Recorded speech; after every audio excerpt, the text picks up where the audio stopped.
మైన బైబిల్ గ్రంథంలో నుండి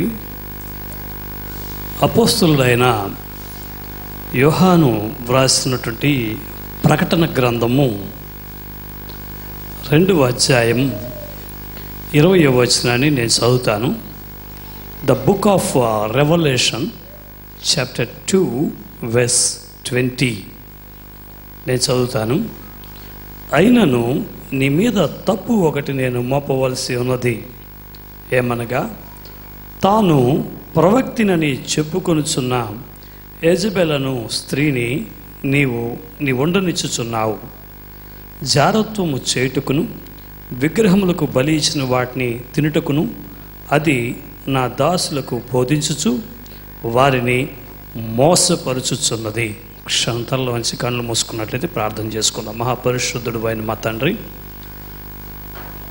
చదవబడినటువంటి లేఖన మాటలను శక్తివంతమైన నీ హస్తాలకు అప్పగించుకుంటున్నాం. దైవమా, ఈ లేఖన మాటను మీరు అభిషేకించి విరిచి మా వినికిడిలో ఈ దినం ఒక దీవెనకరమైనటువంటి దినముగా నియమించమని తెలియజెప్పబడుతున్నటువంటి వాక్యంలో ఉన్నటువంటి సత్యమును మేము గ్రహించి సత్యము ద్వారా కూడి వచ్చిన 50 మంది స్వతంత్రులు కావడానికి సహాయం చేయమని యేసుక్రీస్తు పుణ్యనామమును అడిగి వేడుకొంచున్నాం తండ్రి. నా ప్రియమైనటువంటి దేవుని బిడ్డలారా, చదవబడినటువంటి లేఖనపు మాటలో ఒక స్త్రీని వారి వారి కుటుంబాల్లో ఉండనిచ్చుచున్నారు. ఒక స్త్రీని వారి వారి కుటుంబాలలో ఉండనిస్తున్నారు. ఎవరా స్త్రీ? ఆమె పేరేమిటి అని అడిగినట్లయితే యెజబెలు. యెజబెలు అనే స్త్రీని నీవు ఉండనిచ్చుచున్నావు అని చదువుకున్న వాక్య భాగాన్ని మనం చూస్తున్నాం.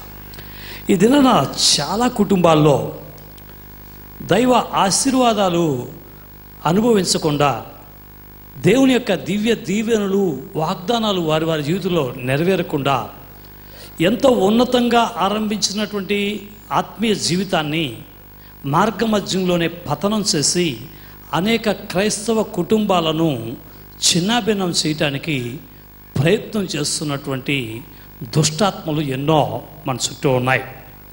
అపోస్తుడైన పౌలు గారు అంటారు, మనం పోరాడుతున్నది మనుషులతో కాదు, ఆకాశ మండలం ముందున్నటువంటి దురాత్మల సముఖంతో మనం పోరాడుతున్నామని. గమనించండి, ఆకాశ మండలంలో ఉన్నటువంటి దురాత్మల సముఖాన్ని మనం గుర్తించగలుగుతున్నాం. అయితే మనతోనే ఉంటూ, మన మధ్యనే ఉంటూ, మన కుటుంబాల్లోనే ఉంటూ, మన కుటుంబ వ్యవస్థను, ఆత్మీయ జీవితాన్ని, దైవ చిత్తం మన జీవితంలో నెరవేరకుండా పనిచేస్తున్నటువంటి యెజబెలు అన్నటువంటి దురాత్మను ఈరోజు మనము గుర్తించలేకుండా పోతున్నాం. ఈ రోజున క్రైస్తవ భక్తి జీవితంలో వృద్ధికి, క్షేమానికి, ఎదుగుదలకు, ఆశీర్వాదానికి దేవుడు ఎంచుకున్నటువంటి పాత్రల కుటుంబాలలో ఇది నెరవేరకుండా, దైవ ఆలోచనలు నెరవేరకుండా, దేవుని యొక్క చిత్తం నెరవేరకుండా, దేవుని యొక్క ఆశీర్వాదాల కుటుంబము అనుభవించనీయకుండా, మాత్రమే కాకుండా దేవుడు ఆశించే ఆ గొప్ప ప్రగతి ఒక కుటుంబానికి కలగకుండా ప్రయత్నం చేసి పడవేయటానికి ఈ రోజుల్లో అపవాది వినియోగించుకుంటున్నటువంటి ఒక ఆత్మ ఎవరిది అని అడిగినట్లయితే యెజబెలు అన్నటువంటి ఒక ఆత్మ కార్యమైనది. ఈరోజు ఈ యెజబెలు అనే ఆత్మ అనేకుల కుటుంబాల్లో ఆ కుటుంబాన్ని చిన్నాభిన్నం చేస్తుంది. అనేక సంఘాలలో ఆ యెజబెలు అన్నటువంటి ఆత్మ పనిచేస్తుంది. అయితే యెజబెలు అనే ఆత్మను గుర్తించలేనట్లుగా, ఆ యొక్క ఆత్మ కార్యాలు, ఆత్మ క్రియలు గుర్తించలేనట్లుగా ఈరోజు చక్కటి భక్తి చేస్తున్నాం, మేము మంచిగా ఆరాధన చేస్తున్నాం, మంచిగా పాటలు పాడుతున్నాం, మంచిగా వాక్యం చదువుకుంటున్నాం, మంచిగా దేవాలయానికి వచ్చి వెళ్తున్నాం, మంచిగా దేవునికి ఇస్తున్నాం, మంచిగా దేవుని పనులంతా కూడా మేము పాలిభాగస్తులం అవుతున్నాం అనుకుంటున్నామే. కానీ మనకు తెలియకుండానే అంతర్గతంగా మన జీవితంలో దేవుని యొక్క చిత్తం పరిపూర్ణంగా నెరవేరకుండా ఉండటానికి మన కుటుంబంలో ఎవరినో ఎంచుకొని ఎవరి ద్వారానో ప్రవేశించి ఈ యెజబెలు అన్నటువంటి ఆత్మ అనేకుల కుటుంబాలను కీడు తలబెట్టి కీడులోనికి నడిపించి నాశనం వైపు తీసుకువెళ్తుంది అన్నది మనం గుర్తించవలసినటువంటి సత్యమైనది. సాధారణంగా సంఘాల్లో విశ్వాసులు ఎటువంటి వాటిని ఇష్టపడతారంటే మంచి ఆశీర్వాదం, అభివృద్ధి, క్షేమం, వాగ్దానం ఇవే ఇష్టపడతారు. దేవుడు గమనించండి, 8,000 వాగ్దానాలు ఇచ్చి అనేక వేల హెచ్చరికలను దేవుడు మనకు ఎందుకు నియమించాడు అని అడిగినట్లయితే 8,000 వాగ్దానాలు నెరవేరటానికి అనేక వేల హెచ్చరికలను మనం పాటించినప్పుడే ఆ వాగ్దానాలు మన జీవితంలో నెరవేరుతాయని. ఈ రోజున క్రైస్తవ భక్తి ఎలా ఉందంటే వాగ్దానాన్ని ఆశించినటువంటి రీతిలో హెచ్చరికల్ని ఆశించటం లేదు. ఈరోజు సంఘంలో ఎలా ఉందంటే ఎంత భయంకరంగా ఉందంటే, నేను మొన్నటి రోజున వింటున్నాను, ఒక భయంకరమైనటువంటి దినాల్లో మనం ఉంటున్నాం. ఈ రోజున విశ్వాసులు ఎటువంటి వాటికి ఆకర్షించబడుతున్నారంటే, ఒక పాస్టర్ గారు ఆరాధన ఆరంభిస్తారట. ఆ పాస్టర్ గారు ఆరాధన ఆరంభించడానికి ముందుగా అందరూ వచ్చి కూర్చుంటారట.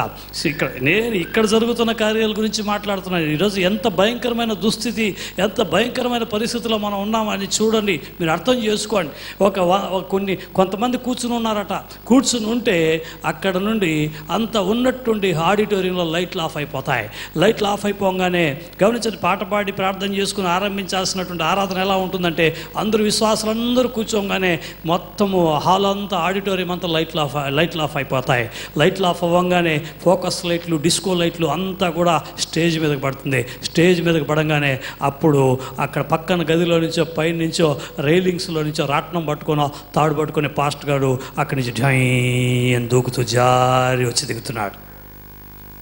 ఐఎమ్ నాట్ టెలింగ్ జోక్, నేను అబద్ధం చెప్పట్లేదు, నిజం. పాస్టర్ గారు మామూలుగా రాగానే ఆయన ఏదో ఒక చిరంజీవి పాటకి డ్యాన్స్ చేసినట్టుగా ఆ యొక్క లుంగి కట్టుకొని, నల్ల చొక్కా వేసుకొని, పంచి కట్టుకొని డ్యాన్స్ చేయడం ఆరంభిస్తాడు. అంతే, అప్పుడు హాల్లో అంతా లైట్లు వెలుగుతాయి. విశ్వాసులు అందరూ డ్యాన్స్ చేయడం ఆరంభిస్తారు. ఎంత భయంకరమైనటువంటి రోజుల్లో మనం ఉన్నాం చూడండి. ఈరోజు ఆ సంఘానికి ఎంతమంది వెళ్తున్నారంటే, ఆరంభించి కొన్ని రోజులు కాదు 2,000 మంది నిండిపోయింది. ఎందుకు వెళ్తున్నారు? వాళ్ళంతా డ్యాన్స్ చేయడానికి వెళ్తున్నారు. మధ్యలో 15 నిమిషాలు మాత్రం వాక్యం, తర్వాత 40 నిమిషాలు అంతా ఆరాధన చేద్దామంటారు. అందరికీ అక్కడంతా ఏంటంటే డ్యాన్స్ లేక ఈ డ్యాన్సులు జరుగుతుంటే పాస్టర్ గారు మధ్యలో 3 సార్లు డ్రెస్సు మార్చుకుని వస్తారు.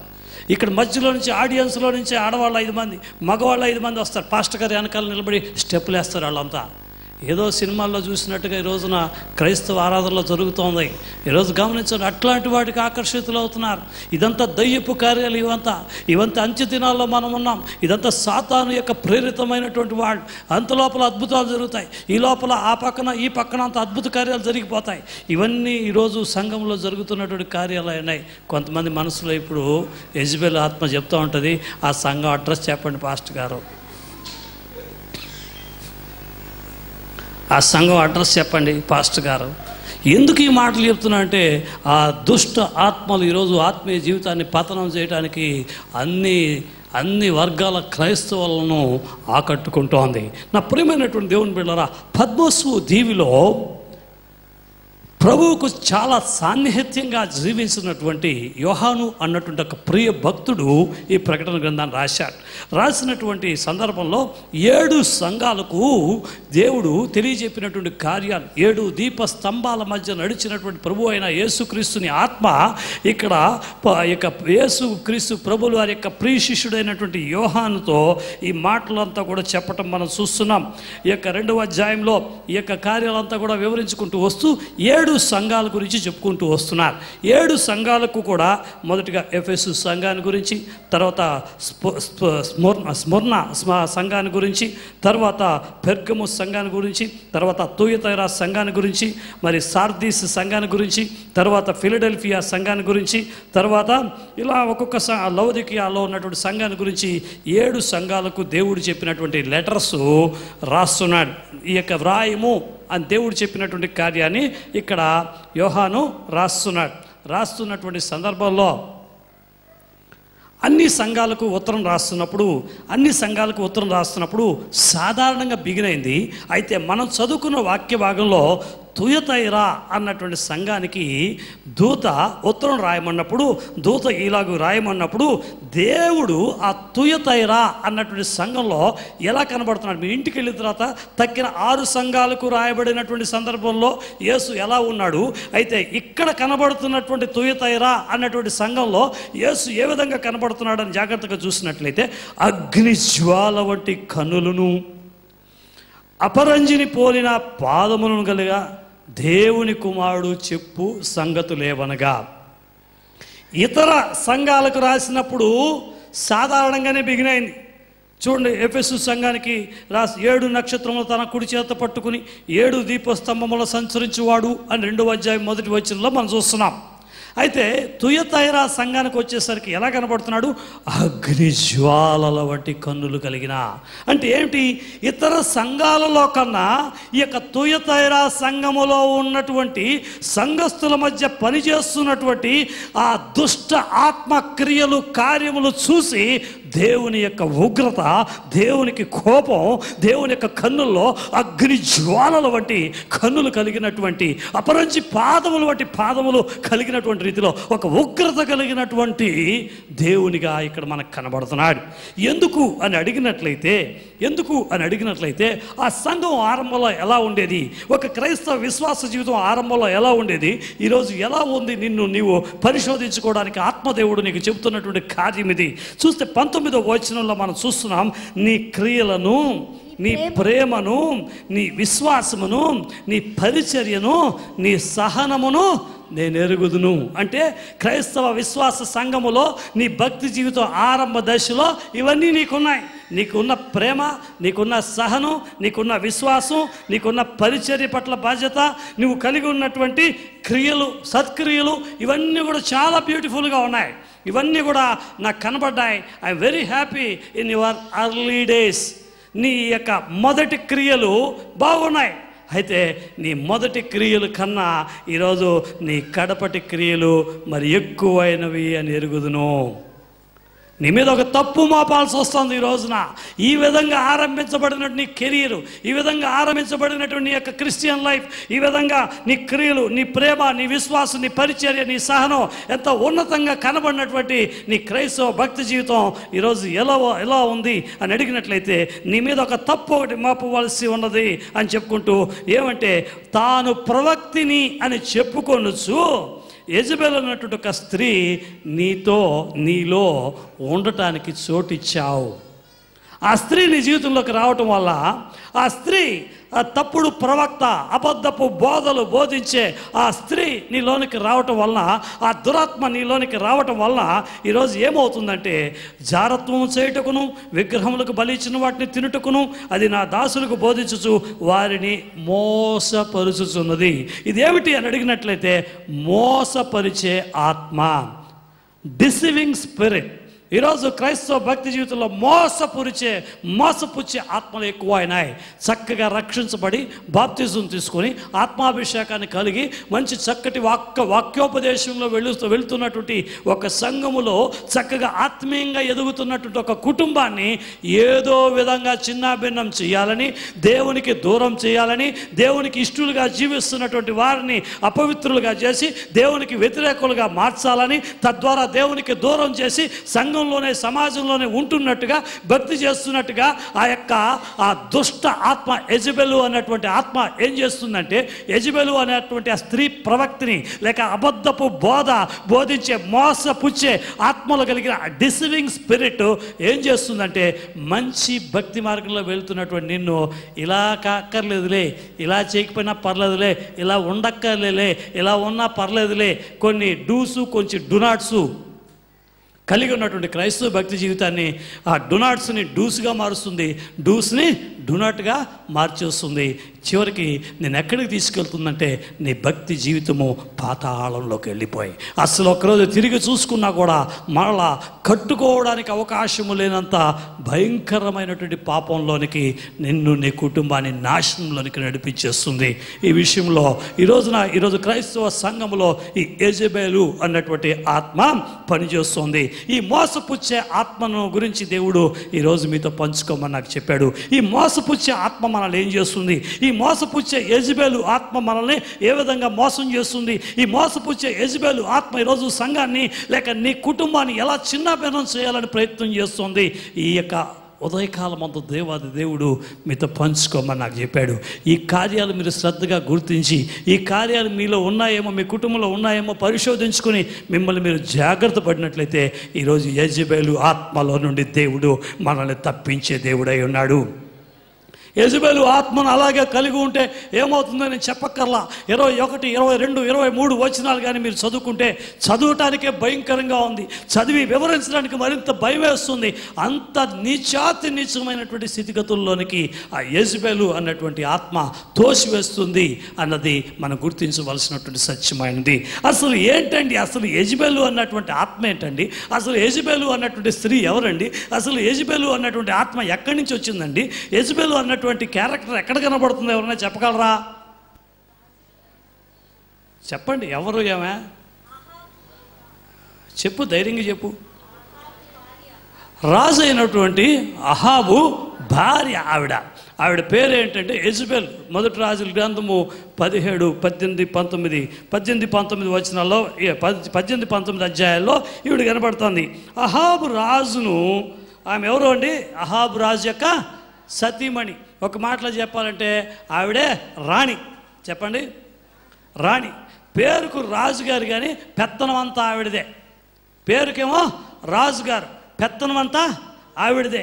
గమనించంటే కొన్ని కుటుంబాల్లో యెజబెలు ఆత్మలు పనిచేస్తుంటాయి. ఆ ఇంట్లో యజమానుడికి యజమానుడు డమ్మీ క్యారెక్టర్. ఆయన ఏళ్ళ డబ్బు సంపాదించుకొచ్చి ఇంట్లో ఇవ్వడం తప్ప ఇంకేం ఉండదు అనక అంత పెత్తనం అంతా ఎవరిది? ఏ నిర్ణయం తీసుకోవాలన్నా అమ్మగారే నిర్ణయం తీసుకోవాలి. యెజబెలు అమ్మగారే అన్ని నిర్ణయాలు తీసుకోవాల్సింది. కొన్ని కుటుంబాల్లో జరుగుతున్నటువంటి కార్యాలు ఏదైనా నా ప్రియమైనటువంటి దేవుని బిడ్డలారా, యజమానుడిగా ఉండాలి. కుటుంబానికి యజమానుడిగా ఉండాలి. అంటే స్త్రీలు కుటుంబ బాధ్యత, కుటుంబ పోషణ తీసుకోకూడదన్నది కాదు నా ఉద్దేశం. యజమానుడికి లోబడి పరస్పర అవగాహనతో వారు కార్యాలు చేయాలి. శ్రీమతి అన్నారు. ఏమన్నారు? శ్రీమతి. శ్రీవారికి మతి వంటిది, తెలివైంది. ఎందుకంటే పురుషులు మట్టి సరుకు, మట్టిలో నుండి తయారు చేయబడ్డారు. స్త్రీలు ఎముకల్లో నుంచి తయారు చేయబడ్డారు. కాబట్టి గట్టి సరుకు, మీకు కొంచెం తెలివి ఎక్కువే, అందులో ఏం సందేహమే లేదు. ఆమె మిమ్మల్ని పొగిడా, మీరు గట్టి సరుకు. చెప్పండి, ఎందుకని? మీరు ఎముకల్లో నుండి తయారు చేయబడ్డాళ్ళు. అయితే గమనించండి, శ్రీవారికి మీరు గట్టిగా ఉన్నంత మాత్రాన పక్కలో బళ్ళంగా ఉండకూడదు, పక్కలో బలంగా ఉండి మీరు మంచి ఆలోచన చెప్పేవారుగా ఉండాలి. హల్లెలూయా. మీరు మంచి ఆలోచన చెప్పి కలిసి ఒకరికొకరు ఒక మంచి అవగాహన కలిగినటువంటి వారుగా ఉండాలి. కొన్ని కుటుంబాల్లో గమనించండి, స్త్రీలదే పై రోలుగా ఉంటుంది, భర్తకి ఏముండదు, డమ్మీగాడు, ఆడు వేస్ట్ ఫెలో వాడు. ప్రతి నిర్ణయం కూడా ఆవిడే తీసుకోవాలి. అలాగని కొంతమంది పురుషులు ఉన్నారు, ఏది స్త్రీలకు చెప్పరు, మేము పెద్ద పుడింగి, మేము గొప్పవాళ్ళం అన్నట్టుగా ఉంటారు. అది కూడా తప్పే. మీ మీ ఇల్లాలు, మీ యొక్క బెటర్ ఆఫ్, మీ జీవితంలో భాగస్వామి, తనతో అన్ని కూడా పంచుకోవాల్సినటువంటి బాధ్యత మీద అయ్యి ఉన్నది. నా ప్రియమైన దేవుని బిడ్డలారా, ఇప్పుడు స్త్రీ పురుషులు వారి బాధ్యతల గురించి నేను మాట్లాడలేదు, కానీ అది చెప్పుకుంటూ వెళ్తే ఒక కపుల్ రిట్రీట్ అయిపోతుంది. ఇప్పుడు కపుల్ రిట్రీట్ ఇప్పుడు కాదు, కానీ రానున్న దినాలు జరుపుకుందాం. ఇప్పుడు చూసినట్లయితే నా ప్రియమైన దేవుని బిడ్డలారా, ఇక్కడ యెజబెలు ఆత్మను గురించి, ఈ యెజబెలు ఆత్మ ఏం చేసింది అని అడిగినట్లయితే, యెజబెలు అన్న మాటకు అర్థం ఏంటంటే బేలు. యెజబెలు అన్న ఆ మాటకు అర్థం ఏంటంటే బేలే అని ఉందే, అంటే అర్థం ఏంటంటే బయలు దేవత. యెజబెలు అంటే బయలు దేవతకు అర్పించబడినది. బాగా అర్థం చేసుకోండి, బయలు దేవతకు అర్పించబడినది. అహాబు రాజ్యకాలంలో అహాబు వినండి, కొంచెం చరిత్ర బోరుగానే ఉంటుంది, వినండి. ఇదే మనకి లంకి బిందులు దొరుకుతుందంటే ఈ పాటికి మామూలు కూర్చొని ఉంటాం. ఇట్లాంటి మ్యాటర్ మనకి ఇంట్రెస్టింగ్గా ఉండదు. అయితే మీకు ఇంట్రెస్ట్ లేకుండా చేస్తుందంటే అది యెజబెలు ఆత్మార్థం, మీ ఇంట్లో డెఫినెట్గా ఉందని అర్థం. జాగ్రత్తగా అర్థం చేసుకోండి. ఆ ఇశ్రాయేల్ ప్రజలు చక్కగా దేవుని ఆరాధించేవాళ్ళు. అయితే యెజబెలు ఏం చేసిందంటే, తాను బయలుదేవతకు సంబంధించినటువంటి స్త్రీ కాబట్టి బయలుదేవతలకు విగ్రహాలు పెట్టించి, బయలుదేవతలకు బలిపీఠాలు కట్టించి, బయలుదేవతలకు ప్రవక్తలు నియమించి, బయలు ప్రవక్తలు 450 మందిని ఆ యొక్క అంతఃపురంలో పెట్టించి, బయలు ప్రవక్తలు ప్లస్ మరికొంతమంది 400 మంది, 850 మంది ప్రవక్తలు కలిగి విగ్రహారాధన చేస్తున్నటువంటి దేశముగా ఆ యొక్క అహాబు రాజ్యాన్ని పాడు చేసింది ఎవరు అని అడిగినట్లయితే, ఈ యొక్క యెజబెలు అన్నటువంటి ఒక స్త్రీ తాను కలిగి ఉన్నటువంటి ఆలోచనలంతటిని కూడా తన భర్త హృదయంలోనికి ఇంప్లిమెంటేషన్లోనికి నెట్టి ఆ కుటుంబాన్ని, ఆ దేశాన్ని అంతా కూడా పాడు చేసింది. అయితే నా ప్రియమైనటువంటి దేవుని బిడ్డలారా, ఒక్క మాటలో చెప్పాలంటే రాజును బొమ్మలాగా ఆడించుకుంది. పేరుకు మాత్రమే అహాబు రాజు, కానీ పెత్తనమంతా ఎవరిదే? యెజబెల్. పేరుకు మాత్రమే రాజు. ఈ పిచ్చి మహారాజుకి ఏమీ తెలియదు. ఆమె ఏం చెప్తే అది చేయడం. ఎందుకంటే ఆ బయలు దేవతల యొక్క బలిపీఠాలు కట్టించినటువంటి పూజలు పునస్కారాలు చేసినటువంటి ఆత్మల ఆ దయ్యపు కార్యాల యొక్క ప్రభావం ఇతని మీద కూడా చూపించి అలా అయిపోయాడు. ఒక సందర్భంలో, ఇంకొక మాటలో చెప్పాలంటే, ఒక సందర్భంలో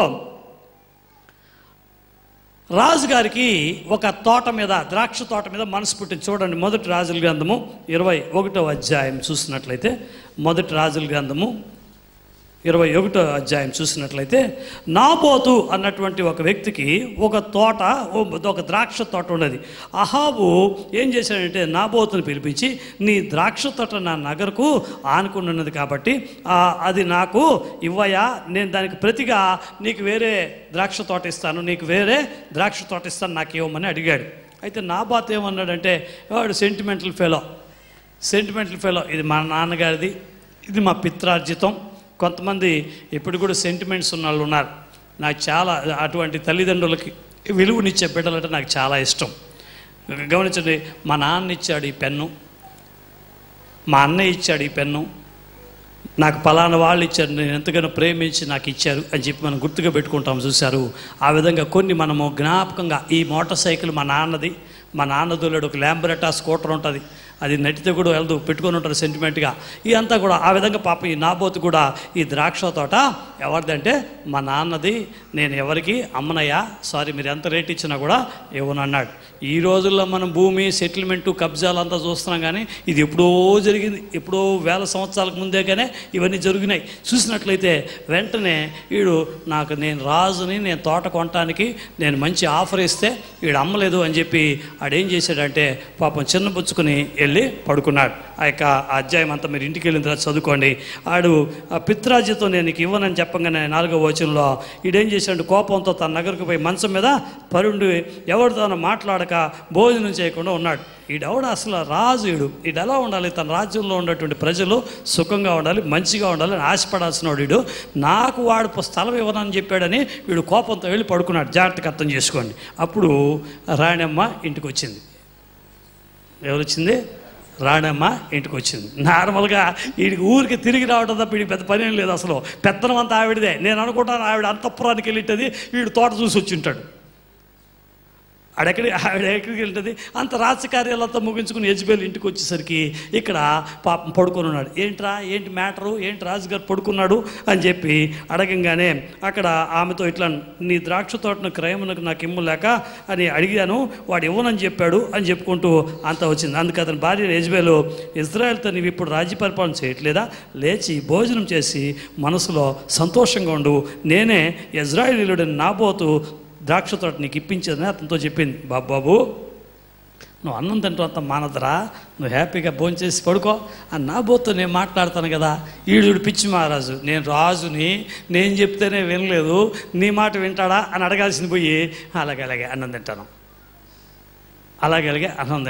వెనకటికి ఒక దర్బార్లో జరిగిందంట. నా దేశంలో భార్య మాట వినేవాళ్ళు ఎంతమంది, భార్య మాట విననటువంటి వాళ్ళు ఎంతమంది తెలుసుకోవాలనుకున్నా అంట.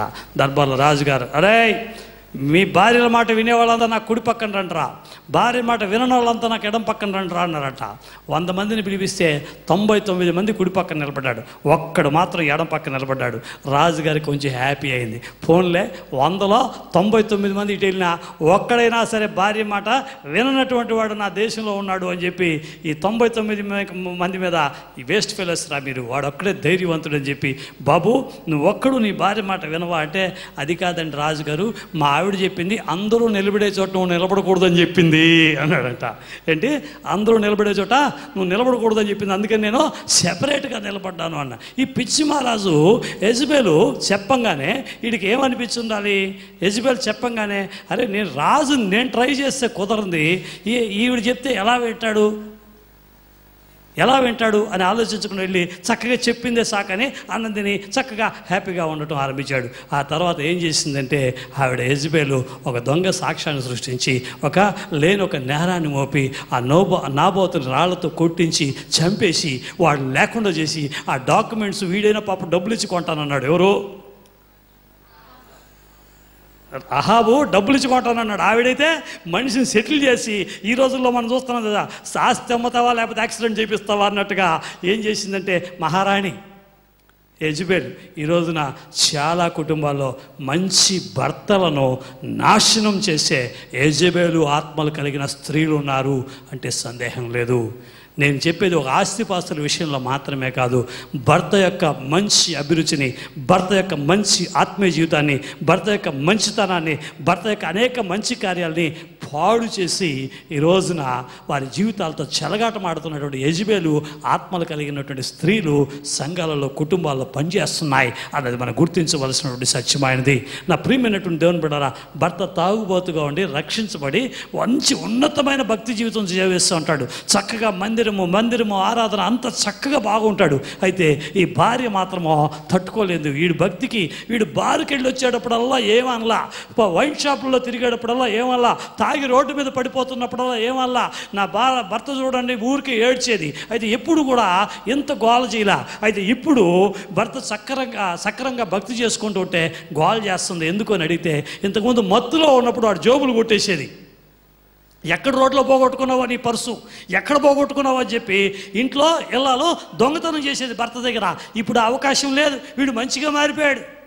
4 పీకుతున్నప్పుడు గుయ్యమంటున్నప్పుడు చక్కగా భక్తి బాగా ఉండేది. అయితే ఈ రోజున మంచిగా మారిపోయి క్రమంగా జీవిస్తుంటే తట్టుకోలేదు. చాలామంది కుటుంబాల్లో ఈ యెజబెలు ఆత్మ పనిచేస్తూ చక్కటి ఆత్మీయ భక్తి చేస్తున్నటువంటి పురుషుల జీవితాన్ని ముందుకు సాగనీయకుండా, భక్తిలో ముందుకు సాగనీయకుండా వారిని కూడా పాపములోనికి, పాతాళంలోనికి నడిపిస్తున్నటువంటి స్త్రీలు ఈరోజు సంఘంలో ఉన్నారు అంటే అతిశయం కాదు. ఎందుకంటే వాక్యం దాన్ని చెబుతుంది. యెజబెలు ఆత్మతో నింపబడినటువంటి వారు ఉన్నారు అన్నది మనం గుర్తించవలసినటువంటి వారమైనాం. నా ప్రియమైనటువంటి దేవుని బిడ్డలారా, శక్తివంతంగా ఒకరు చక్కగా భక్తి చేస్తూ లేచి దేవుని యొక్క సేవకులు కూడా తీసుకోండి. శక్తివంతంగా ఏ సంఘం అయితే దేవుని కొరకు లేచి ప్రకాశిస్తూ ఆ సేవకుడు మండే అగ్నిగా అనేక ఆత్మలు దేవుని కొరకు సంపాదించాలని ఆ యొక్క సేవకుల కుటుంబం ప్రయత్నం చేస్తుంటే, ఈ యెజబెలు ఆత్మ ఏం చేస్తుందంటే సంఘంలో కొంతమంది జీవితాల్లో ప్రవేశించి ఎలాగైనా సరే ఆ సంఘానికి చెడ్డ పేరు, ఎలాగైనా సరే ఆ సంఘాన్ని భ్రష్టు పట్టించాలి, ఎలాగైనా సరే ఆ సంఘంలో నుంచి ఆత్మలను తస్కరించాలని ప్రయత్నం చేస్తూ ఉంటుంది ఈ యెజబెలు ఆత్మ అన్నది మనం గుర్తించవలసినటువంటి వారమైనాం. నా ప్రియమైనటువంటి దేవుని బిడ్డలారా, కొన్ని కుటుంబంలో నేడు ఇటువంటి విగ్రహారాధిక ఆత్మలతోనూ, మోసపుర్చే ఆత్మలతోనూ, ఇంకను జారత్వంలోనికి, ఇతర వ్యసనాలకి నడిపించే ఆత్మలతోనూ మాత్రమే కాకుండా బలహీనతల్లోనికి, వ్యసనాల్లోనికి నడిపించి పాతాళానికి త్రోసివేస్తున్నటువంటి అనుభవాల్లో కొన్ని కుటుంబాల్లోనికి ఈ ఆత్మ ప్రవేశిస్తుంది. ఆ మధ్య ఒక రోజున పాస్టర్ గారు ఒక అమ్మాయి, ఇక్కడ ఉందో లేదా ఉందనుకుంటా, ఒక అమ్మాయి ఎవరినో తీసుకుని వచ్చింది. ఇక్కడ బాప్తిజం ఆరాధన జరుగుతుంటే ఒక స్త్రీ ఆమెతో పాటు వచ్చింది. మంచి భక్తి చేసే ఆవిడే, బైబిల్ పెట్టుకొని బాగా వాక్యాలంతా తెలుసు ఆవిడకి. వచ్చింది భక్తి చేస్తూ వస్తుంటే పాస్టర్ గారికి నాకు చెప్పింది నేను కూడా చూశాను, బాప్తిజం ఆరాధన జరుగుతుంది, నాకు కొంచెం డిఫరెంట్గా అనిపించింది, పాస్టర్ గారికి డిఫరెంట్గా అనిపించింది. అంటే పాస్టర్ గారు ఆ అమ్మాయితో చెప్పారు, అమ్మా ఈ స్త్రీని మీ ఇంట్లోకి చేర్చుకోవద్దు, భక్తి, ప్రార్థన, నేను ప్రవక్తిని, నేను దైవజనురాల్ని, నాకు అన్నీ తెలుసు అని వస్తుంది, కానీ ఇది మంచిది కాదు. చాలా కుటుంబాల్లో ఈ యెజబెలు ఆత్మ ఎలా ప్రవేశిస్తుందంటే మన అమ్మ, మన నాన్న, ఇతర సంఘాలకు వెళ్ళే ఇతర కుటుంబీకులు, ఇతర సంబంధికులు వాళ్ళ ద్వారా వచ్చి మంచిగా వాక్యం చెప్తున్నట్టుగానే, మంచిగా ప్రార్థన నేర్పిస్తున్నట్టుగానే, మంచిగా సాయం చేయడానికి వచ్చినట్టుగానే, మీ కుటుంబానికి మేము హెల్ప్ చేస్తాం, మీరు ఫాస్టింగ్ ప్రేయర్ చేసుకుంటున్నారా, నేను వంట చేస్తా, నేను అది చేస్తా, ఇది చేస్తాను అంటుండగానే, మీకు ఇలా ఉంటాను, మీ కుటుంబానికి ఇలా సాయం చేస్తా, ఆ చంటి పిల్లని లేవండి, మీరు వదిన గారు, అక్కయ్య మీరు వంట చేసుకోండి మేము చూసుకుంటాం అన్నట్లుగానే ఒక హెల్ప్ చేస్తానని, బ్రదర్ మీకు చిన్న హెల్ప్ చేస్తాను బ్రదర్ బ్రదర్, మీరు ఏ సంఘానికైతేనేమి యేసయ్య సంఘం మందంతా అని చెప్పినట్టుగా లోపలికి ప్రవేశిస్తుంది, ఒక చిన్న హెల్ప్ చేస్తున్నట్టుగా వస్తుంది. అయితే నా ప్రియమైనటువంటి దేవుని బిడ్డలారా, ఆ తర్వాత ఎంత భయంకరంగా అయిపోతుందంటే ఆ యెజబెలు ఆత్మ మీ కుటుంబంలో పనిచేయటం ఆరంభిస్తుంది. యెజబెలు చనిపోయి చాలా వేల సంవత్సరాలైంది. బైబిల్ గ్రంథంలో మొదటి రాజుల గ్రంథంలో చూసినటువంటి ఈ యొక్క యెజబెలు చనిపోయి ఎంతో కాలమైంది. అయితే యెజబెలు గురించి చెప్పినటువంటి ఒక మాట చూడండి ఎంత భయంకరంగా ఉంటుందో. 19వ అధ్యాయం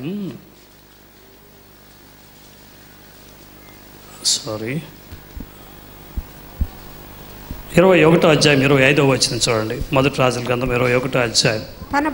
తన భార్య అయిన యెజబెలు ప్రేరేపణ చేత యెహోవా దృష్టికి కీడు చేయ తన్ను తాను అమ్ముకొనిన అహాబు వంటి వాడు ఎవడును లేడు. ఆ తర్వాత యెజబెలు ఎంత భయంకరంగా చచ్చిపోయిందో పైన రాయబడి ఉంది. గమనించండి, ఒక్కటి గుర్తుపెట్టుకోండి, దేవుడు తన సొంత రక్తం ఇచ్చి కొన్నటువంటి సంఘం మీద యెజబెలు ఆత్మలు పనిచేసిన కుక్క చావు చస్తాయి. యెజబెలు ఆత్మలు కలిగిన వారు కుక్క చావు చస్తారు. దేవుడు తన సొంత రక్తం ఇచ్చి కొన్నాడు సంఘాన్ని. ఆ సంఘానికి కానీ ఆ సంఘస్థులకు కానీ వారి కుటుంబాలకు కానీ వ్యతిరేకంగా ఎన్ని దయ్యపు కార్యాలు లేచినా, ఎన్ని యెజబెలు ఆత్మలు లేచినా, ఎన్ని భయంకరమైనటువంటి శక్తులు ఆ యొక్క కుటుంబాలని చిన్న భిన్నమో చేయాలని ప్రయత్నించినా, నువ్వు నమ్మో, దేవుడు వాటిని యెజబెలు ఏ విధంగా అయితే కుక్క చావు చచ్చిందో అలాంటి స్థితిగతులకు సంఘాన్ని పాడు చేయడానికి ఉద్దేశించినటువంటి వారి జీవితాలు కూడా అలాగే తయారవుతాయి. హల్లెలూయా. యెజబెలు ఆ విధంగా. అయితే యెజబెలు భర్తగా అహాబు చరిత్రలో ఎంత నీచంగా, ఎంత నికృష్టంగా భార్య కోసం భార్య మాట విని అన్నటువంటి ఒక భయంకరమైనటువంటి ఆ మాట అతని జీవితంలో నిలిచిపోయేలాగున ఈ రోజున అతని జీవితం ఏమైందంటే యెజబెలుకు అటువంటి స్థానం ఇచ్చాడు. నా ప్రియమైన దేవుని బిడ్డలారా, మీరు అనుకోవచ్చు, పాస్టర్ గారు యెజబెలు చనిపోయి చాలా కాలమైంది కదా, ఇప్పుడు ఆవిడ ఆత్మ ఇన్ని సంవత్సరాలు ఉంటుందా? ఇన్ని సంవత్సరాలు ఆమె ఆత్మ మన మధ్యన పనిచేస్తాయా? ఇన్ని సంవత్సరాలు ఆత్మకార్యాలు మనకు వ్యతిరేకంగా ఉంటాయా? యెజబెలు ఆత్మ అంటే యెజబెలు కలిగి ఉన్నటువంటి గుణములు కలిగి ఉన్నటువంటి ఆత్మలు అని అర్థం. ఉదాహరణకి చూసినట్లయితే యూదా వ్రాసిన పత్రిక కానీ చూసినట్లయితే 11వ వచనం చూస్తే, అయ్యో వారికి శ్రమ, అక్కడ కాదు, వారు కయీను నడిచిన మార్గమున నడిచిరి, బహుమానం పొందవలని బిలాము నడిచిన తప్పు త్రోవలో ఆతురముగా పరిగెత్తిరి. చాలు. ఇక్కడ కయీను, బిలాము, కోరహు అని 3 పేర్లు కనబడుతున్నాయి. వీళ్ళు ఇప్పుడు బతికున్నారా? వీళ్ళు ఇక్కడ బతికున్నారా? లేదుగా. మరి ఎందుకు వాళ్ళ పేర్లు వాడబడ్డాయి? కొత్త నిబంధన గ్రంథం కాదు కదా, యూదా రాసినటువంటి పత్రిక కదా, ఇవి జరిగి ఎన్నో వేల సంవత్సరాలు అయింది కదా, ఎందుకు ఇక్కడ ప్రస్తావించబడింది అని అడిగినట్లయితే, కయీను ఏం చేశాడు? వాడికి కడుపు మంట, స్వార్థం, అసూయ. ఆ హేబెలు యొక్క అర్పణం దేవుడు స్వీకరించాడని అసూయ. అంటే అసూయ కలిగిన ఆత్మల్ని, చిన్నబుచ్చుకునే ఆత్మలు కలిగిన వారిని కయీను ఆత్మ కలిగిన వారు అంటారు. తర్వాత బిలాం దేనికోసం పరిగెత్తాడు? పాట పాడుతుంటాడు ప్రేమానందం. ఏమని? బహుమానమును రాజులను నమ్మి బహుమతికై పరిగెత్తిన ధనాశ. షార్ట్ టర్మ్లో, షార్ట్ కట్లో ఏ విధంగా బహుమతులు పొందుకోవాలన్నటువంటి ఆశతో వెళ్ళే వాళ్ళని బిలాము ఆత్మలు పట్టినట్టు. కోరహు ఆత్మ అంటే ఏంటి? తిరస్కరించినటువంటి దైవ కార్యాలని తిరస్కరించి, దైవ పద్ధతుల్ని తిరస్కరించి, దేవుడు ఇలా వెళ్ళాలయ్యా, ఇలా చేయాలంటే నో నేను అలా చేయను అని ఖండించే, తిరస్కరించే ఆత్మలు కలిగి ఉన్నటువంటి వారిని ఏమంటారు? కోరహు ఆత్మలు. ఏ విధంగా అయితే బిలాము ఆత్మ పనిచేస్తుందో, ఏ విధంగా అయితే కయీను ఆత్మ పనిచేస్తుందో, ఏ విధంగా అయితే కోరహు ఆత్మ పనిచేస్తుందో, ఏ విధంగా అయితే హామాను ఆత్మ పనిచేస్తుందో, అదే విధంగా ఈ దినాన ఈ యొక్క యెజబెలు ఆత్మ కూడా సంఘస్థుల మధ్య పాడు చేయటానికి, కుటుంబాన్ని నాశనం చేయటానికి, అది నేటికి వేల సంవత్సరాల తర్వాత కూడా పనిచేస్తుంది అన్నది మనం గుర్తించవలసినటువంటి సత్యమై ఉన్నది. హల్లెలూయా. నా ప్రియమైనటువంటి దేవుని బిడ్డలారా, ఎవరిని పట్టుకుంటుందంటే మామూలుగా నామకే వాస్తే అంటారు. అంటే ఏంటి? నామకే వాస్తే ఏదో సంథింగ్ అంటారు. ఏమని అర్థం? ఏదో నామకార్థంగా ఆదివారం కాబట్టి బైబిల్ సంఖ్యను పెట్టుకుని నేను కూడా చర్చికి వెళ్తాను హో అనే వాళ్ళను పట్టుకోదు యెజబెలు. ఈ యెజబెలు ఆత్మ ఎవరిని పట్టుకుంటుందంటే దేవుని కొరకు ఒక వైరాగ్యం ఉన్న భక్తిగా, వైరాగ్యం కలిగిన భక్తి చేయాలి, దేవుని కొరకు లేచి ప్రకాశించాలి, దేవుని రాజ్య విస్తరణకు నన్ను నా కుటుంబాన్ని దేవుడు వాడుకోవాలి, దేవుని యొక్క చిత్తము ప్రణాళిక ఒకరి జీవితంలో నెరవేర్పునకు దేవుడు ఉన్న స్థితి నుండి ఉన్నతమైన శిఖరానుభవాల్లో కూర్చుండబెట్టాలని ఏ కుటుంబాన్ని అయితే దేవుడు ఎంచుకుంటాడో ఆ కుటుంబాన్ని పాడు చేయడానికి, భక్తి వృద్ధి కలిగిన వైరాగ్యం కలిగిన భక్తి చేస్తున్నటువంటి కుటుంబాన్ని పాడు చేయడానికి యెజబెలు ఆత్మ అట్లాంటి వాడిని పట్టుకుంటుంది. దెలీలా అన్నటువంటి ఒక స్త్రీ మనకు బైబిల్ గ్రంథంలో తెలుసు. సంసోను అన్నటువంటి ఒక న్యాయాధిపతిని, శక్తివంతమైనటువంటి అభిషిక్తుడైనటువంటి మహాబలుడైనటువంటి, కేవలం దవడ ఎముకతో, గాడిద దవడ ఎముకతో 1000 మంది ఫిలిస్తీన్లు అడ్డదిడ్డంగా నరికి చంపి పారేసినటువంటి ఒక వీరాది వీరుడు, అభిషిక్తుడు, దేవుని యొక్క చిత్తానుసారంగా దేవుని యొక్క ఆలోచన మేరకు ప్రార్థన ద్వారా జన్మించినటువంటి కారణ జన్ముడు, ఇశ్రాయేలు సంస్థానంలో గొప్ప బలవంతుడైనటువంటి న్యాయాధిపతిగా జీవించినటువంటి ఆ గొప్ప బలవంతుని దేవుని యొక్క ఉద్దేశం అతని జీవితం నెరవేర్చకుండా పాడు చేయటానికి ఆ యెజబెలు ఆత్మ దెలీలా అన్నటువంటి ఒక స్త్రీ ద్వారా వచ్చి అతని నాశనంలోనికి పడవేసింది. దారుణమైనటువంటి మరణం, అందులో ఎగతాళి చేసే మరణం, కళ్ళు ఊడబీకి 1000 మంది మధ్య ఒక పరిహాస వస్తువుగా నిలబడినటువంటి ఒక భయంకరమైనటువంటి కార్యం. నా ప్రియమైనటువంటి దేవుని బిడ్డ, ఒక శక్తివంతమైన భక్తి చేయడానికి ఒక కుటుంబాన్ని దేవుడు ఎంచుకుంటే ఆ కుటుంబాన్ని పాడు చేయడానికి యెజబెలు ఆత్మలు ఆ కుటుంబంలో ప్రవేశిస్తాయి. దేవాది దేవుడు ఈ దినాన నీతో మాట్లాడుతున్నాడు, నీ కుటుంబం గురించి కొన్ని కార్యాలు చెప్పబోతున్నాడు. వాటిలో నువ్వు జాగ్రత్త పడి సరి చేసుకుంటే దేవుడు ఎందు నిమిత్తం నిన్ను పిలిచాడో, దేవుడు ఎందు నిమిత్తం నిన్ను ఏర్పాటు చేసుకున్నాడో, దేవుడు ఎందు నిమిత్తం దేవుడు ఈ సంఘానికి నిన్ను తీసుకొచ్చాడో ఆ కార్యములో ఈ పగటి వేళ మొదలుకొని నీ జీవితంలో నెరవేర్పుకు అడ్డుగా ఉన్న ప్రతి కార్యములను, ప్రతి యెజబెలు ఆత్మలో నుండి నా దేవుడు నిన్ను, నీ కుటుంబాన్ని ఈ రోజు విడిపించబోతున్నాడు. హల్లెలూయా. కొన్ని ఆత్మల బారి నుండి మనం బయటపడాలి, కొన్ని ఆత్మల కార్యాల నుండి మనము ఒక దుష్ట క్రియల గురించి మనం తెలుసుకోగలగాలి. గమనించండి, రోడ్ల మీద ప్రయాణం చేస్తున్నప్పుడు, కొత్త రోడ్లో వెళ్తున్నప్పుడు అలవాటు పడిన రూట్ వేరు. మనకు తెలుసు అలవాటు పడిన రూటు. ఇక్కడ బయలుదేరితే ఇక్కడ చివరి దాకా ధైర్యంగా వెళ్ళొచ్చు. అక్కడి నుంచి గతుకుల రోడ్డు ఉంటుంది. తర్వాత వర్షం వస్తే ఎక్కడ ఏ గుంట ఉంటుందో తెలియదు, కాబట్టి ప్రతి గుంటలో మెల్లగానే వెళ్తాం. అక్కడికి వెళ్ళగానే మెయిన్ రోడ్ వస్తుంది, ఆ చివరి దాకా జాగ్రత్తగా వెళ్ళగలం. ఎందుకంటే ఇది మనకు అలవాటు పడినటువంటి రోడ్డు. అయితే అలవాటు లేనటువంటి ఒక హైవే మీద నువ్వు వెళ్తున్నప్పుడు, ఒక చెన్నైకో ఒక హైదరాబాద్కో మరొక పట్టణానికి నువ్వు వెళ్తున్నప్పుడు నువ్వు తెలుసుకోవాల్సినటువంటి విషయం ఏంటంటే, నా ప్రియమైనటువంటి దేవుని బిడ్డలారా, మనం కొత్తగూడెం వెళ్తున్నా. All of a sudden route అంతా బాగా ఘాట్ రోడ్డుగా ఉంది, అసలు అర్థం కావట్లేదు. నేను వెళ్ళాల్సిన ప్లేస్కి నా కార్లో ఉన్నటువంటి నావిగేటర్ ఆన్ చేశాను. నేను నావిగేటర్ ఆన్ చేసి ఎక్కడికి వెళ్ళాలని టైప్ చేస్తే దారి చూపిస్తుంది.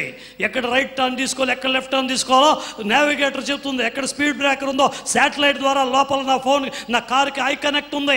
ఎక్కడికి వెళ్తున్నా, ఎవరు నా కారు తీసుకెళ్తున్నా, ఎవరు నా కారు ముట్టినా, ఎవ్రీథింగ్ నా మొబైల్ ఫోన్లోకి ఇమీడియట్గా ఇన్ఫర్మేషన్ వచ్చేస్తుంది. ఎవరు డ్రైవ్ చేస్తున్నా, చివరికి ఎంత పెట్రోల్ పోసినా, ఎంత పోయికపోయినా, ఎంత వాడినా అన్నీ కూడా ఆ నావిగేటర్ ద్వారా, ఐ కనెక్ట్ ద్వారా, ఇంటర్నెట్ కనెక్ట్ ద్వారా, శాటిలైట్ ద్వారా నాకు అన్ని ఇన్ఫర్మేషన్ వస్తుంది. నావిగేటర్ ఆన్ చేశాను ఎందుకంటే ఎక్కడ ఏముందో తెలుసుకోవడానికి. కొత్త దారిలో వెళ్ళేటప్పుడు మనము రూట్ తెలుసుకోవాలి. కొత్త దారిలో వెళ్తున్నప్పుడు రూట్లో కొన్ని జాగ్రత్త రహదారి చిహ్నాలు ఉంటాయి. రైట్ టర్న్ ఉంది, లెఫ్ట్ టర్న్ ఉంది, జిగ్జాగ్ లెఫ్ట్ ఉంది, హెయిర్ పిన్ బెండ్ ఉంది, స్టీప్ అహెడ్ ఉంది, రైల్వే గేట్ ఉంది. ఇవన్నీ ఎందుకు అంటే మనము యాక్సిడెంట్ కాకుండా మన జీవితంలో మనం చేరవలసినటువంటి చోటుకు జాగ్రత్తగా వెళ్ళటానికి. అలాగనే నా ప్రియమైనటువంటి దేవుని బిడ్డలారా, క్రైస్తవ జీవితంలో దేవుడు మనకు నియమించినటువంటి, నిర్దేశించినటువంటి ఆ పరలోకపు యాత్ర, నిత్య జీవానికి వెళ్ళటానికి ముందు మన ఆత్మీయ జీవితాన్ని కాపాడుకుంటూ ముందుకు సాగుతున్నప్పుడు దేవుడు తెలియజెప్పినటువంటి, దేవుడు మనకు తెలియజేస్తున్నటువంటి ఆజ్ఞలు, హెచ్చరికలు మనం జాగ్రత్తగా పాటిస్తూ వెళ్ళినప్పుడు దేవుడు నియమించినటువంటి చోటుకు నిశ్చయముగా మనం సేఫ్గా వెళతాం. తెలియకపోవటం చేతనే యెజబెలు అన్నటువంటి ఆత్మలు మనల్ని పాడు చేయడానికి ప్రయత్నం చేస్తున్నాయి. అయితే యెజబెలు ఆత్మల గురించి మనకు అవగాహన ఉంటే, దుష్ట ఆత్మల గురించి మనకు అవగాహన ఉంటే, మన ఆత్మీయ జీవితాన్ని, కుటుంబ జీవితాన్ని పతనం చేయడానికి ప్రయత్నం చేసే దుష్ట శక్తుల గురించి మనకు అవగాహన ఉంటే, కాచి వడగట్టి చల్లార్చిన నీళ్లను మీరు తాగండి అని చెప్తారు. ఎందుకు అంటే 1000 మంది, లక్షల మంది అక్కడ స్నానం చేస్తున్నారు. మేము నామకే వాస్తే ఫిల్టర్ చేసి మీకు నీళ్లు పంపిస్తున్నాం, ఫిల్టర్ చేసి వచ్చింది కదా నీళ్లు అనుకుని, కృష్ణానది నీళ్ళే కదా అని మీరు చక్కగా పట్టుకొని తాగేస్తే మీకు ఏమవుతాయి? రోగాలు వస్తాయి. దానికి మీరు ఏం చేయాలి? కాచి చల్లార్చి వడిగట్టి తాగండి, నేను కాయను, నేను చల్లార్చను, నేను వడిగట్టను, అలాగే తాగుతాను, రోగం వస్తుంది. దేవుని కార్యాలు కూడా కొన్ని విషయాలు మనకు నేర్పిస్తాడు. మనం తెలుసుకోవాల్సినటువంటి వారమైనాం. అంత్య దినాల్లో ఉన్నాం. మోసపుచ్చే ఆత్మలో ఇదే నీ భక్తి, ఇలాగే నువ్వు జీవించాలి, అది కాదు కరెక్టు, ఇది కాదు కరెక్టు, ఇక్కడ రాసింది చూసావా, ఇలా ఉంది అలా ఉంది అని చెప్పి మోసపుచ్చే ఆత్మలు బోల్డ్ అని తయారవుతాయి. ఇవన్నీ యెజబెలు ప్రవక్తిని, స్త్రీ ప్రవక్తిని ద్వారా ఈ యొక్క డిసీవింగ్ స్పిరిట్స్ వేలాదిగా వ్యాప్తి చెంది ఈరోజు క్రైస్తవ లోకాన్ని చిన్న భిన్నము చేయాలని ప్రయత్నం చేస్తున్నాయి. శక్తివంతమైన భక్తి చేయాలనే నీ కుటుంబం, శక్తివంతంగా దేవుని చేత వాడబడాలనేదే దేవుని యొక్క ఉద్దేశం నీ జీవితంలో. మరలా ఎందుకు బలహీనతలు, మరలా ఎందుకు లోకం, మరలా ఎందుకు పాపం, నువ్వు ఇష్టపడి చేయట్లా. అనేక అయిష్టతలో ఉన్నటువంటి, అనేక యెజబెలు ఆత్మల చేత పట్టబడినటువంటి, లోకంలోను పాపంలోను కొట్టుమిట్టాడుతున్నటువంటి కొన్ని ఆత్మలు నీ దగ్గరకు వచ్చి నిన్ను కూడా ప్రభావితం చేసి నిన్ను అటువైపు మళ్ళిస్తున్నాయి. ఈరోజు అటువంటి ఆత్మల నుండి మనం జాగ్రత్త పడి బయటికి రావాల్సినటువంటి వారమైనాం. అసలు ఈ యెజబెలు ఆత్మ ఏం చేస్తుందంటే క్లుప్తంగా 4 కార్యాలు నీ జీవితంలో చేస్తుంది. అనేక ఉన్నప్పటికీ నేను ఈ యొక్క 4 మాత్రం మీకు చెప్పి ముగిస్తాను. మొట్టమొదటిగా చూసినట్లయితే మొదటి రాజుల గ్రంథము 19వ అధ్యాయము 2-3 వచనాలు. యెజబెలు ఒక దూత చేత ఏలియాకి ఈ వర్తమానమును పంపించెను. రేపు ఈ వేళకు నేను నీ ప్రాణమును వారిలో ఒకరి ప్రాణము వలె చేయని ఎడల దేవుడు నాకు గొప్ప అపాయము కలుగు చేయను గాక. చాలు. మొట్టమొదటిగా ఈ యొక్క యెజబెలు ఆత్మ ఏం చేస్తుంది అని అడిగినట్లయితే, నా ప్రియమైన దేవుని బిడ్డలారా, నీ ఆత్మీయ జీవితాన్ని పతనం చేయడానికి ఒక భయము కలుగు చేస్తుంది. చెప్పండి అందరూ ఒకసారి. భయము కలుగు చేస్తుంది. ఆత్మీయ జీవితాన్ని పతనం చేయటానికి ప్రేమానంద గారు ఏం చేస్తుంది? ఆత్మీయ జీవితాన్ని పతనం చేయటానికి భయము కలుగు చేస్తుంది. దేవుడు మనకు పిరికితనమనే ఆత్మనివ్వలేదు. ప్రేమ, శక్తియు, ఇంద్రియ నిగ్రహం కలిగినటువంటి ఆత్మను మనకిచ్చినాడు. నా ప్రియమైనటువంటి దేవుని బిడ్డలారా, చాలామంది మీ దగ్గరికి వస్తారు, మీరు చక్కగా భక్తి చేస్తుంటారు, మందిరంలో బాగా బలంగా నాటుకుపోయి ఉంటారు. మిమ్మల్ని బాగా నాటుకున్నటువంటి, బలంగా నాటుకున్నటువంటి లెబనాను వృక్షంలాగా తాండవమాడుతున్నటువంటి మిమ్మల్ని మీద, మీ కుటుంబం మీద ఒక గురి, మీ కుటుంబాన్ని పాడు చేయాలని ఒక గురి. మీ కుటుంబం ఇక్కడ దినదినము వరిదిల్లుతోంది, మీ కుటుంబం దినదినము ఆశీర్వదించబడుతోంది, దినదినము మీరు ఆత్మీయంగా ఎదుగుతున్నారు. ఏమీ తెలియని స్థితిలో సంఘంలోనికి దేవుడు చేర్చినా ఇక్కడికి వచ్చిన తర్వాత దేవుడు అనేక విషయాలు నీకు నేర్పిస్తున్నాడు. ఆత్మీయంగా నువ్వు ఎంతగానో అభివృద్ధి చెందుతున్నావు. ఎంతగా అభివృద్ధి చెందుతున్నటువంటి నీ జీవితాన్ని పతనం చేయాలి, పాతాళానికి త్రొక్కివేయాలని ఏదో ఒక భయాన్ని కలుగు చేస్తాడు. ఏదో ఒక భయం, ఒక భయం, ఒక భయం. నీ ఇంట్లో నీకు ఒక భయం, నీ వ్యాపార స్థలంలో నీకు ఒక భయం, నీ ఉద్యోగ స్థలంలో నీకు ఒక భయం, నీ సొంత బెడ్రూమ్లో లైట్ ఆర్పితే నీకు భయం. నా దేవుడు అంటున్నాడు, దేవుడు నీకు పిరికితనమైన ఆత్మల నీ కుడి పక్కన సదా నిన్ను కాచుకోవటానికి నీ దేవుడైన యెహోవా నీకు నీడగా ఉన్నాడు. ఏమీ చేయలేవు, అవేవి కూడా నిన్ను చేయలేవు. అయితే ఈరోజు నీకు భయం, ఆందోళన, కలవరం, అప్పులను చూసి భయం, వ్యాధి చూసి భయం, ఈ అనేక సమస్యలను చూసి భయం, శ్రమలు చూసి భయం. నువ్వు గమనించు, నీ శ్రమలన్నీ కూడా నా దేవుడి కాళ్ళ కింద ఉన్నాయి, నీ బాధలన్నీ కూడా నా దేవుడి కాళ్ళ కింద ఉన్నాయి, నీ అప్పులన్నీ కూడా నా దేవుడి కాళ్ళ కింద ఉన్నాయి. ఒక్క మాటలో చెప్పాలంటే, నిన్ను భయభ్రాంతులు చేస్తున్న ప్రతి విధమైన సమస్య, ప్రతి విధమైన కీడు, ప్రతి విధమైన వ్యతిరేకము కలుగు చేసే ప్రతిదీ కూడా నా దేవుడు తన కాళ్ళ కింద త్రొక్కి పెట్టి ఉన్నాడు. ఏది ఏమాత్రము నీకు హాని చేయవు, ఏది ఏమాత్రం నీకు హాని చేయవు. ఎవరండి ఇక్కడ భయపడింది? ఎవరండి ఆ యొక్క వర్తమానం వినుంది? రేపు ఈ వేళకు నిన్ను చంపేస్తాను రోయ్, రేపు ఈ వేళకు నిన్ను చంపేస్తాను రోయ్, రేపు ఈ వేళకు నువ్వు ఉండవు రోయ్ అని చెప్పంగానే పారిపోయింది ఎవరండి? అడవిలోకి వెళ్ళిపోయింది ఎవరండి? దేశం విడిచి మరొక ప్రాంతంలోకి వెళ్ళిపోయింది ఎవరండి? ఏలియా. మనలాంటి సాధారణమైన స్వభావం కలిగినటువంటి మనుషుడు ప్రార్థన చేస్తే ఆసక్తితో వర్షం రాకూడదంటే దేవుడు వర్షాన్ని ఆపేశాడు, వర్షం రావాలంటే మరలా వర్షాన్ని రప్పించాడు. బయలుదేవత ప్రవక్తలందరినీ అడ్డంగా 850 మందిని చంపించినటువంటి గనుడు. మాత్రమే కాకుండా ఆకాశం నుండి ఒక చిన్న ప్రార్థన చేస్తే అగ్నిని కిందకి దింపించినటువంటి మహానుభావుడు, గొప్ప ప్రార్థనా వీరుడు, దేవుడి చేత బలంగా వాడబడిన దైవ సేవకుడు. ఈరోజు వాడికి ఏమొచ్చింది? రేపు ఈ వేళకు నేను నిన్ను చంపించేస్తాను రోయ్, నిన్ను చంపించేస్తాను రోయ్ అని ఒక సాధారణమైనటువంటి ఒక స్త్రీ చెప్పంగానే అదే రాజు అహాబు దగ్గరికి వెళ్ళి నిలబడ్డాడు ఏలియా. అదే రాజు అహాబు దగ్గరికి నిలబడి అంటున్నాడు, నేను ఎవరి సన్నిధిని నిలబడి ఉన్నానో ఆ దేవుడి జీవముతోడు ఇవి నీకు చెప్తున్నానని సవాలు విసిరినటువంటి అదే ఏలియా ఇప్పుడు ఏం చేస్తున్నాడు? ఆ రాజు భార్య చెప్పినటువంటి మాటకు భయపడి రేపు వాళ్ళకు నన్ను చంపించేస్తుందేమో అని ఈ రాత్రే బయలుదేరి వెళ్ళిపోయాడు. నా ప్రియమైనటువంటి దేవుని బిడ్డలారా, నీ జీవితంలో దేవుడు మాట్లాడుతున్నాడు.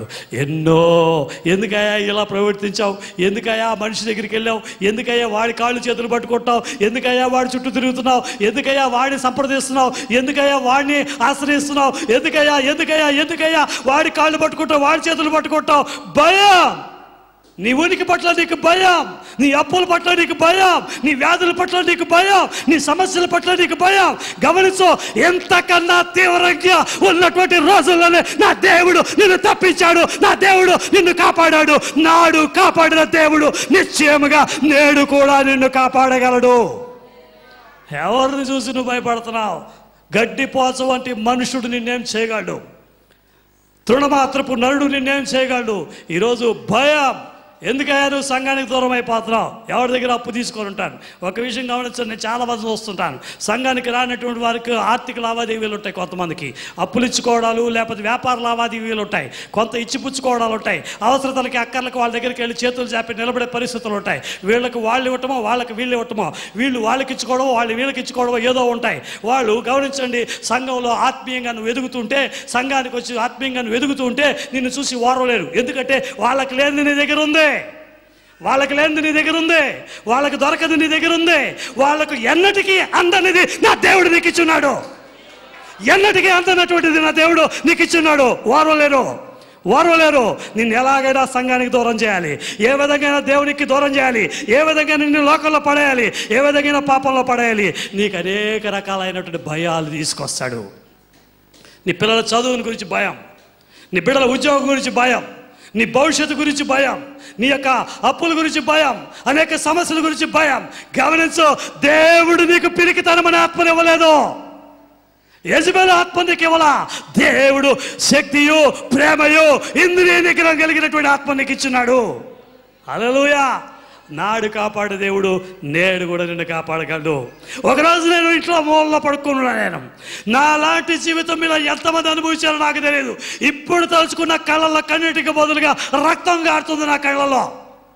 అప్పులలో వచ్చినప్పుడు 27 లక్షల రూపాయల అప్పుతో ఆత్మహత్య చేసుకోవాలి అన్నటువంటి పరిస్థితుల్లో యేసుక్రీస్తు ప్రభువులు వారు నా జీవితంలో ప్రవేశించారు.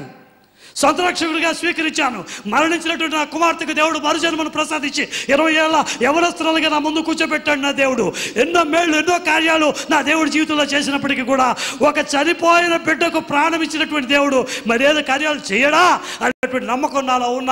అప్పించినటువంటి వారి బాధ, అప్పించినటువంటి వారి యొక్క వేదన, అప్పించినటువంటి వారు కలుగు చేసే ఆ శోధన, వారు కలుగు చేసే శ్రమ ఎంత పీడిస్తూ ఉంటే భయపడిపోయి ఒక రోజున నేను తలుపు వేసుకొని తలుపు దగ్గర వెంటనే హాల్లో కూర్చున్నటువంటి, ఎప్పుడు కిటికీలు వేసి ఉంటాం, కిటికీల్లో నుంచో ఆ యొక్క గుమ్మంలో నుంచో ఎవడొచ్చాడో తెలుసుకుని వెంటనే నా భార్యకు, నా కుటుంబంలో ఉన్న వాళ్ళకి చెప్పి నేను లేదని చెప్పు అని చెప్పి అప్పులకి భయపడి బెడ్రూమ్లోకి వెళ్ళి మంచం కింద పడుకొని, మంచంలో కింద ఉంటే ఒకళ్ళు తొంగి చూస్తాడని అక్కడ ఉన్నటువంటి బెడ్ నా మీద కప్పుకొని, అక్కడ ఉన్నటువంటి దుప్పట్లు నా మీద కప్పుకొని, అలర్జీతో దుమ్ముతో తుమ్ములు వస్తూ ఉంటే ఆ తుమ్ముల సౌండ్ బయటకు రాకుండా, ఆ దగ్గుల సౌండ్ బయటకు రాకుండా భయపడుతూ వణుకుతూ పడుకున్నటువంటి రోజులు నా జీవితంలో ఉన్నాయి. ఇటువంటి అనుభవాలు మీరు ఎవరు వెళ్ళి ఉండకపోయవచ్చు.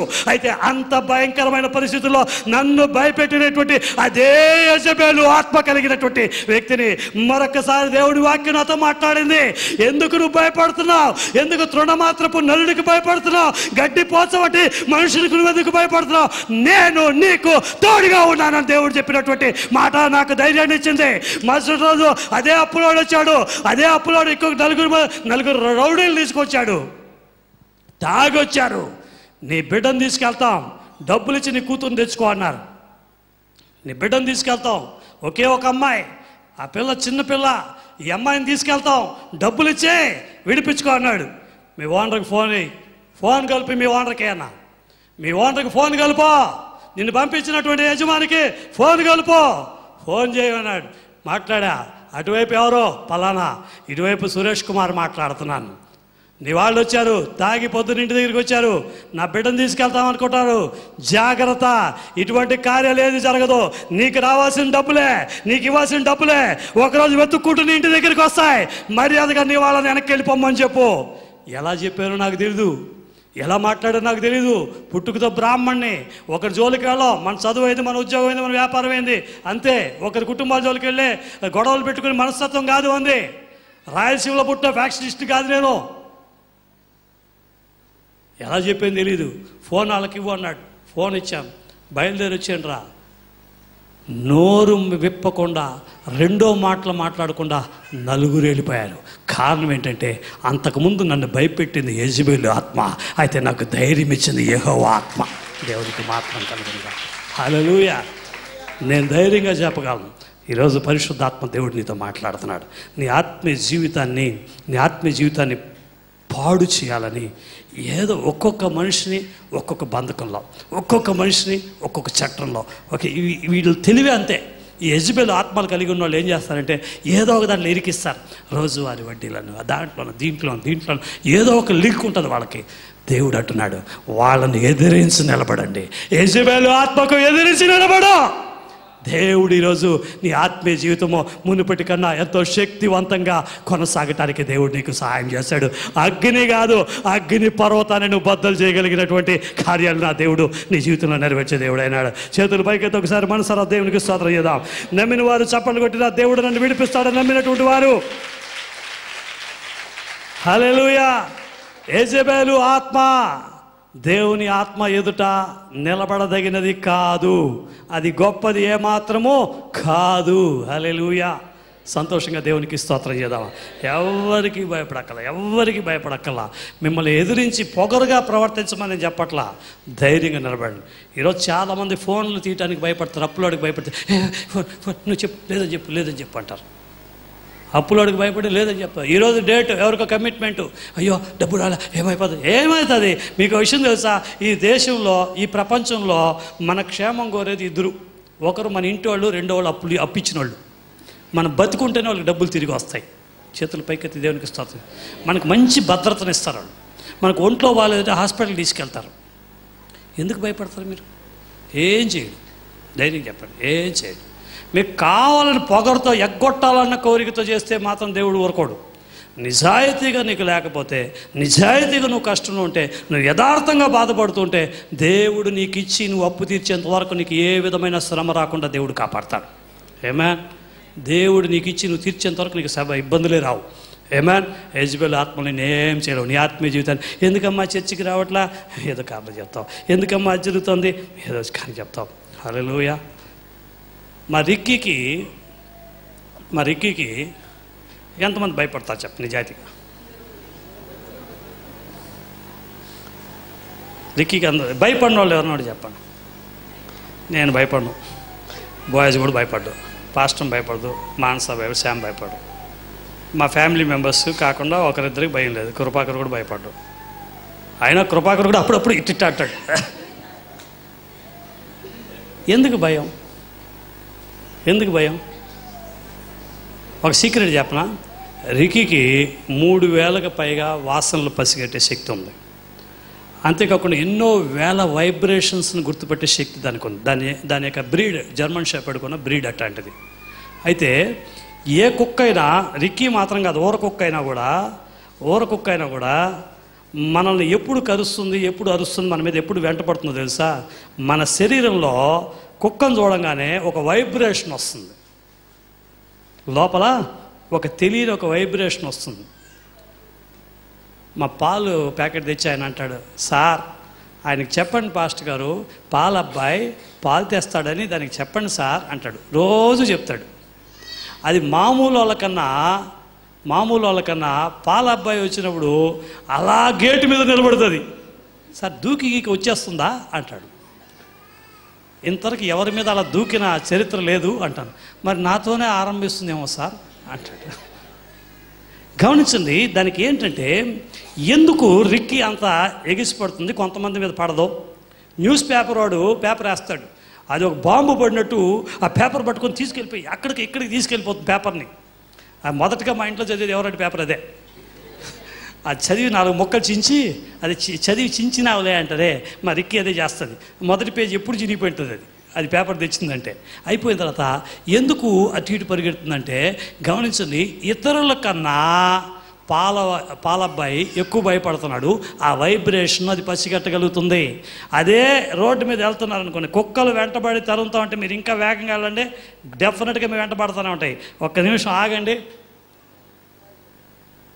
యెజబెలు ఆత్మకు ఒక్కసారి ఆగండి, ఒక్కసారి చూడండి. ఓ సేను గర్జించే సింహం అయితే నేను యూదా గోత్రపు సింహపు కొడుకునే. చెప్పండి, నువ్వు ఆర్డినరీ ఊరకొక్కవే, నేను ఎవరిని? యూదా గోత్రపు సింహపు కొడుకునే, కూతుర్నే. చెప్పండి ఒకసారి. అడ్రస్ లేకుండా పోతుంది. ఆమేన్, హల్లెలూయా. ఆత్మీయంగా పతనం చేసేది ఎవరు అని అడిగినట్లయితే యెజబెలు ఆత్మని. ముగించేస్తాం త్వరలో. 3వ వచనం చదువుకుందాం. కాబట్టి అతడు ఈ సమాచారము తెలుసుకొని లేచి తన ప్రాణము కాపాడుకొనుటకే పోయి యూదా సంబంధమైన బెయేర్షెబాకు చేరి అచ్చట ఉండమని తన దాసునితో చెప్పి. రెండవదిగా చూసినట్లయితే ఇక్కడ ఇతను ఎవరండి? ఇతను ఏలియా ఎవరండి? ఏలియా ఎవరండి? గొప్ప ప్రవక్త. ఏలియా ఎవరండి? గొప్ప దైవ సేవకుడు. ఏలియా ఎవరండి? అనేకులను, రాజులను, మరి ప్రవక్తలను, అనేక మంది సామంతులను అభిషేకించడానికి ఎంచుకున్న ప్రవక్తలని అభిషేకించుకోవడానికి ఎన్నుకోబడినటువంటి వ్యక్తి.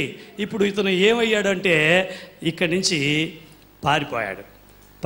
భయంతో ప్రాణాన్ని కాపాడుకోవడానికి పారిపోయాడు. నా ప్రియమైనటువంటి దేవుని బిడ్డలారా, అంటే ఇచ్చినటువంటి బాధ్యతను, ఇచ్చినటువంటి పరిచర్యను తప్పించుకోవాలని ప్రయత్నం చేస్తున్నాడు. పరిచర్యను విడిచిపెట్టాలని, పరిచర్యను మానేయాలని, పరిచర్యను విడిచిపెట్టి ఏదన్నా ఊరు వెళ్ళిపోయి లోకల్లోకి వెళ్ళిపోదామని. నా ప్రియమైనటువంటి దేవుని బిడ్డలారా, చాలామంది అనుకుంటారు క్రైస్తవ సేవ అంటే విశ్వాసులకు కాదు, దానికి పాస్టర్లకు ప్రత్యేకంగా ఉంటుంది అని. ఈ రోజున చాలామంది యెజబెలు ఆత్మల చేత నింపబడినటువంటి వారు, యెజబెలు ఆత్మల చేత తాకబడినటువంటి వారు మీకు ఇచ్చినటువంటి సండే స్కూల్ పరిచర్య కావచ్చు, మీకు ఇచ్చినటువంటి మ్యూజిక్ పరిచర్య కావచ్చు, మీకు ఇచ్చినటువంటి ఆరాధన పరిచర్య కావచ్చు, మీకు ఇచ్చినటువంటి ఆడియో వీడియో పరిచర్య కావచ్చు, మీకు ఇచ్చినటువంటి పట్టాలేసే పరిచర్య కావచ్చు, మీకు ఇచ్చే ప్రార్థనా పరిచర్య కావచ్చు, మీకు ఇచ్చే కానుకలు స్వీకరించే పరిచర్య కావచ్చు, మీకు ఇచ్చే ఒక చిన్న వాలంటరీ వర్క్ చేసే పరిచర్య కావచ్చు. ఏ పరిచర్య నాకు వద్దులే, ఈ సంఘంలో ఈ బాధ్యతలు చాలే, నేను మాత్రం వస్తాను వెళ్తాను, నాకు భక్తి మాత్రం చాలు. చర్చికి వెళ్ళామా వచ్చామా, ఇంట్లో కూర్చున్నామా, తిన్నామా, పడుకున్నామా, తెల్లారిందా, వెళ్ళామా వచ్చామా, ఇంకా మనకేం వద్దులే, ఇంతకాలం చేసింది చాలే, ఇంతకాలం అనుభవించింది చాలే, మనకెందుకు ఇంత చేసి ఈ మాట, మనకెందుకు ఇంత చేసి ఈ పాట, మనకెందుకు ఇంత అని చెప్పి నిన్ను తప్పించుకునేలాగా దేవుడు ఇచ్చినటువంటి బాధ్యతల నుంచి తప్పించుకోవాలని, దూరం అవ్వాలని నువ్వు అనుకుంటున్నటువంటి ఆ కారణం ఎవరంటే నీపై, నీ కుటుంబముపై యెజబెలు ఆత్మ పనిచేస్తుంది. ప్రతి క్రైస్తవ విశ్వాసి ఆత్మదేవుడి మీతో మాట్లాడుతున్నాడు. రక్షించబడినటువంటి ఆరంభంలో, సంఘంలో చేర్చబడినటువంటి ఆరంభంలో, సంఘంలో దేవుడు నీకు అద్భుత కార్యాలు, ఆశ్చర్యమైన కార్యాలు చేస్తున్నటువంటి దినాలలో, దేవుడు ఎన్నో సూచక క్రియలు, ఎన్నో మహత్తరమైనటువంటి కార్యాలు నీ కుటుంబంలో చేసినటువంటి దినాలలో నీకు ఎలా ఉండేదంటే దేవునికి కీబోర్డ్ ప్లే చేయాలి, మ్యూజిక్ ప్లే చేయాలి, అది చేయాలి, ఇది చేయాలి, అది చేయాలి, ఇది చేయాలి, మందిరం అట్లా చేయాలి, ఇట్లా చేయాలి, అట్లా చేయాలి అని వైరాగ్యం నీకు ఉండేది. నా దేవుని మందిరం పట్ల నాకు ఆసక్తి భక్షిస్తోంది, నన్ను దావీదులాగా భక్షించే ఆసక్తి కలిగి ఉన్న, కాల్చివేసే కోరిక నీకు ఉంది. ఎందుకు కాలగమనాన కోరిక సన్నగిలింది? కోరిక సన్నగిలింది? దేవుడు మారలేదే, దైవ సేవకులు మారలేదే. ఎందుకోసం నీలో మార్పు వచ్చింది? నీ వల్ల కాదు, నీ మీద ప్రభావం చూపించినటువంటి యెజబెలు ఆత్మ వలన. తనకు దొరకనిది, తనకు అందనిది, తాను పొందుకోలేనిది, తట్టుకోలేని కొన్ని యెజబెలు ఆత్మలు నిన్ను దేవునికి, సంఘానికి దూరం చేయాలని ప్రయత్నం చేస్తాయి. ఆ సత్యాన్ని మనం గ్రహించవలసినటువంటి వారం అన్నాం. గమనించండి, ఏలియా అన్నాడు, నేను తప్ప ఈ ఊర్లో ఎవరు లేదు, నేను తప్ప దిక్కే లేదు, నా ప్రాణం నేను కాపాడుకునే ఒక్కడనే మిగిలిపోయినప్పుడు దేవుడు అంటే పిచ్చ మొఖమా, అరే నువ్వు చచ్చినా, నువ్వు తప్పుకున్నా 7,000 మంది ఈ పట్టణంలో నా సేవ చేయటానికి ఉన్నారా? సేవ చేయటం వల్ల దేవుడికి గొప్ప కాదు, సేవ చేయటం వల్ల మనకు ధన్యత, గొప్ప దీవెన, మన కుటుంబానికి ఆశీర్వాదం అయి ఉన్నది. ఈ సత్యాన్ని గ్రహించలేకపోతున్నారు. యెజబెలు ఆత్మది దొంగ ప్రవక్తి, దొంగ మాటలు చెబుతుంది, మోసపుచ్చే మాటలు చెబుతుంది, నిన్ను మాయలో పడేస్తుంది, నిన్ను ఎప్పుడూ కూడా దేవుడికి సంఘానికి దూరం చేయడానికి ప్రయత్నం చేస్తుంది. నేను చెప్పలా, ఆత్మదేవుడు పద్మసు దీవిలో కూర్చున్నటువంటి యోహాను ప్రవక్త ద్వారా దేవాది దేవుని ఆత్మ పలికించినటువంటి మాట మనం ముందుగానే చదువుకున్నాం. అయితే దేవుని ఆత్మ ఎప్పుడు నీకు హెచ్చరిక చేస్తుంది, నీ అభివృద్ధిని, నీ క్షేమాన్ని కోరుకుంటుంది. నువ్వు సక్రమంగా లేకపోతే నిన్ను సరిచేయడానికి ప్రయత్నం చేస్తుంది. హల్లెలూయా. ప్రేమాందో మంచి కథ చెప్పి వెళ్ళిపోతున్నా. It's very interesting. నేను చాలాసార్లు విన్నాను కానీ, but once again I want to repeat the same story. What he explain in the morning, what he narrated in the morning. ఆరాధనలో చెప్పి కొంతమంది రెండో ఆరాధనకు వచ్చిన వాళ్ళు, ఒక మోగ అబ్బాయి ఉన్నాడంట, చర్చికి వచ్చేవాళ్ళు. చాలామంది పాస్టర్ గారి దగ్గరికి వచ్చి, ఇప్పుడు కూడా చివరిలో నా దగ్గరికి వస్తారు కదా, నా దగ్గరికి అమ్మగారి దగ్గరికి వచ్చి, పాస్టర్ గారు ప్రార్థన చేయండి, పాస్టర్ గారు దేవుడికి చెప్పండి, పాస్టర్ గారు దేవుడికి చెప్పండి, నా వ్యాధి నిమిత్తం, పాస్టర్ గారు నా అప్పుల నిమిత్తం దేవుడికి చెప్పండి అని ఇలా అంతా చెప్పుకుంటున్నాడు. అలాగే పాస్టర్ గారు కూడా ప్రార్థన చేసేవారు, వెళ్ళిపోయారు. ఒకరోజు పాస్టర్ గారు అందరూ దేవుడికి చెప్పండి అంటున్నారు, మనకైతే మోగ కదా, నేను మాట్లాడలేను కదా, పాస్టర్ గారికి చెప్పాలని చెప్పి ఒక లెటర్లో రాసి తీసుకెళ్ళి పాస్టర్ గారికి ఇచ్చారు. పాస్టర్ గారు నాకు అర్జెంట్గా ఒక 5,000 రూపాయలు అవసరం ఉంది, దేవుడికి చెప్పి, జాగ్రత్తగా వినండి. ఆయన చెప్పింది వేరే, నేను చెప్పేది వేరే, కథ మాత్రం ఒకటే, గమనించండి.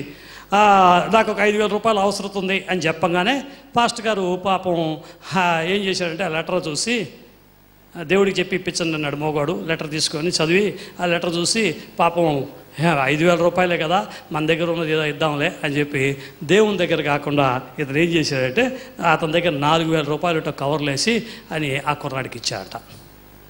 4,000 రూపాయలు కవర్లు ఇచ్చాడు. ఆ కుర్రాడు చాలా సంతోషంగా ఇంటికి వెళ్ళిపోయి, మోగోడు కదా, ఎవరితో ఎక్స్ప్రెస్ కూడా చేయలేడు, దేవుడు నాకు, నేను లెటర్ ఇచ్చాను దేవుడికి, నా లెటరు చూసి దేవుడు నాకేం చేశాడు, 5,000 రూపాయలు పంపించుంటాడని ఆశతో తెరిస్తే అందులో 5,000 లేదు, పాస్టర్ గారు 4,000 రూపాయలు పెట్టాడు, 4,000 రూపాయలు ఉంది. వెంటనే వీడు ఇంకొక లెటర్ తీసుకొని లెటర్ రాశాడట. దేవుడు గారు మీరేదో మంచి దేవుడు, మీరు మంచి దేవుడు అయ్యా, ప్రార్థన చేయమని, సాయం చేయమని, నాకు 5,000 రూపాయలు అవసరం ఉంటే మీరు నా మాట ఆలకించి మీరేమో పాస్టర్ గారికి 5,000 రూపాయలు ఇచ్చారు, పాస్టర్ గారి మధ్యలో 1,000 రూపాయలు నొక్కేసి నాకు 4,000 ఇచ్చాడు. పాస్టర్ గారు 1,000 రూపాయలు నొక్కేసి నాకు 4,000 ఇచ్చారని కంప్లైంట్ లెటర్ రాసి మళ్ళీ పాస్టర్ గారికి ఇచ్చాడట. కంప్లైంట్ లెటర్ రాసి ఎవరికి ఇచ్చాడట, గవర్నెన్స్ ఎవరికి ఇచ్చాడు, పాస్టర్ గారు. ఇప్పుడు పాస్టర్ గారికి ఎక్కడ మండిందంటే, ఇది పాస్టర్ గారి పని ఏంటి, మీ అవసరతల కొరకు మేము ప్రార్థన చేయటం మా పని. పాస్టర్ గారి పని ఏంటి, మీకు ఏదైనా సమస్య ఉంటే చెప్తే చేయటం వరకే మా పని.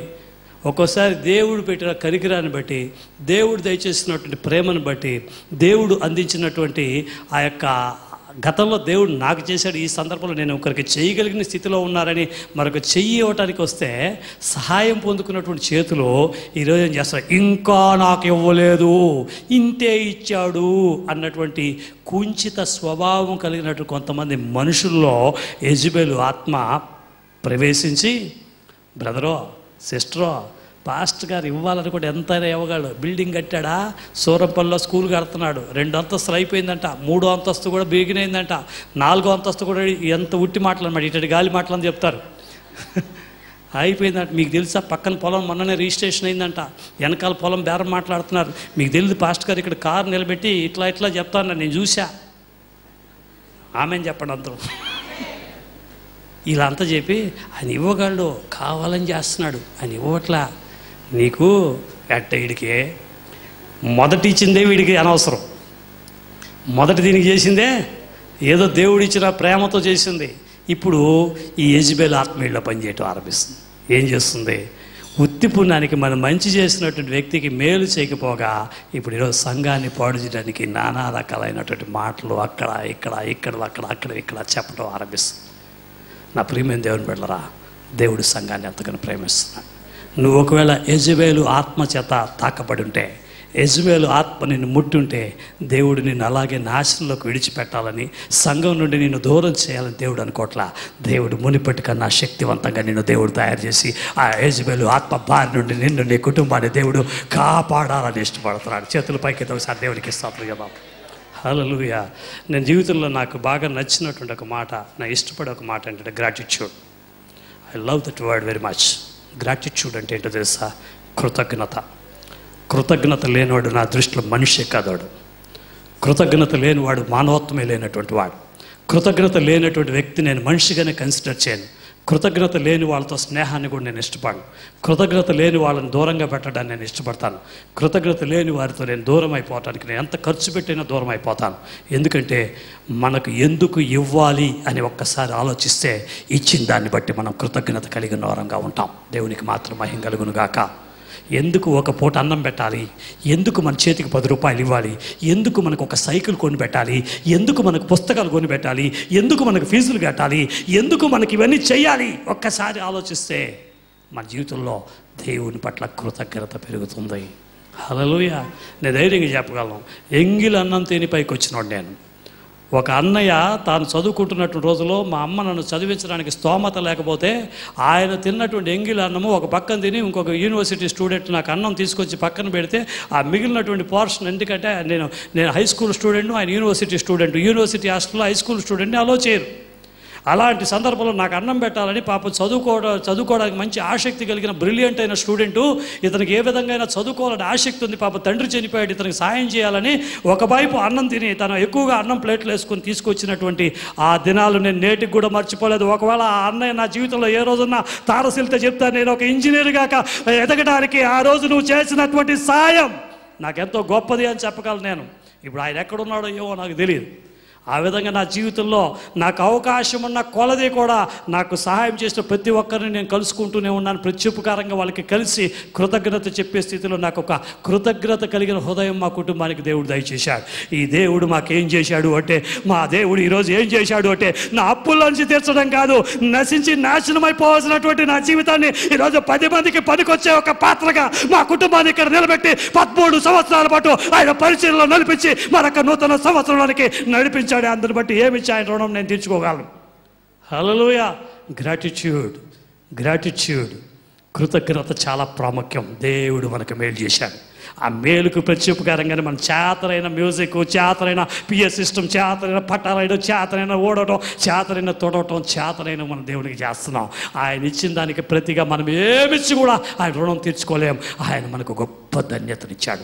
నా దేవుడు నీతో మాట్లాడుతున్నాడు. సంఘంలో నువ్వు చేర్చబడినప్పుడు నీకు ఉండేది, ఇది చేయాలి, అది చేయాలి, అలా ఉండాలి, ఇలా ఉండాలి, ఆత్మీయంగా ఇంకా ఏదన్నా చేయాలని నీకు విషయం తెలుసా? నువ్వు అలాంటి తీర్మానాల్లో ఉన్నావు కాబట్టి, అటువంటి తీర్మానాల్లో నువ్వు నిలిచావు కాబట్టి, అటువంటి తీర్మానాల కొరకు నువ్వు ప్రయాసపడ్డావు కాబట్టి, దేవుడి కొరకు ఏదైనా చేయాలని నిలబడ్డావు కాబట్టి నా దేవుడు నిన్ను ఆశీర్వదించాడు, నా దేవుడు నిన్ను నిలబెట్టాడు, నా దేవుడు నిన్ను హెచ్చించాడు, నా దేవుడు ఈ రోజుకు కూడా నిన్ను ఆశీర్వదిస్తూ ఉన్నాడు. ఆ సత్యాన్ని గ్రహించక ఈరోజు యెజబెలు ఆత్మచేత నువ్వు తాకబడి సంఘానికి, సేవకు, ఇతర విభాగాలకి నువ్వు దూరం అవుతున్నావు. ఏ ఒక్క మనిషి కూడా దేవుని పరిచర్యకు దూరం కాడండి. ఆత్మతో నడిపించబడే సంఘంలో యెజబెలు ఆత్మలు కలిగి ఉన్నవారు కూర్చోలేరు. దుష్టాత్మల ప్రభావంలో ఉన్నవారు నిలబడలేరు. ముళ్ళ మీద ఉన్నట్టుంటుంది వాళ్ళకి. అయితే ఈ రోజున ఆ ముళ్ళ మీద ఉన్నటువంటి పరిస్థితులను మార్చి ఆ దుష్టాత్మల ప్రభావంలో నువ్వు తొలగిసలాడుతూ నీ యొక్క జీవితాన్ని ఇది కరెక్టా, అది కరెక్టా, ఇది వాస్తవా, అది వాస్తవా అని నిన్ను డిస్టర్బ్ చేస్తున్నటువంటి ఆ దుష్టాత్మల బారి నుండి, నీ ఆలోచన విభాగాన్ని పట్టి పీడిస్తున్నటువంటి దుష్ట శక్తుల క్రియల నుండి నా దేవుడు ఆ యెజబెలు ఆత్మను తరిమివేసి నీకు గొప్ప విడుదలిచ్చి మునుపటి కన్నా అధికంగా శక్తివంతంగా దేవుని కొరకు వాడబడ్డం మాత్రమే కాదు, ఈ పట్టణములో దేవుడు నిన్ను ఎందుకు ఎన్నుకున్నాడో, ఏ స్థితిలో దేవుడు నిన్ను ఉంచాలనుకుంటాడో ఆయన చిత్తం పరిపూర్ణంగా నీ జీవితంలో నెరవేరుస్తాడు. నమ్మినట్లయితే, దేవుడు నీతో మాట్లాడి ఉన్నట్లయితే, దేవుడు నిన్ను ధైర్యపరిచుంటే చప్పట్లు కొట్టే గొప్ప దేవునికి మనసారా స్తోత్రం చెప్పు. హల్లెలూయా, హల్లెలూయా. ఎన్నుకున్నటువంటి దేవుడు ఎంతైనా నమ్మదగిన దేవుడు అండి.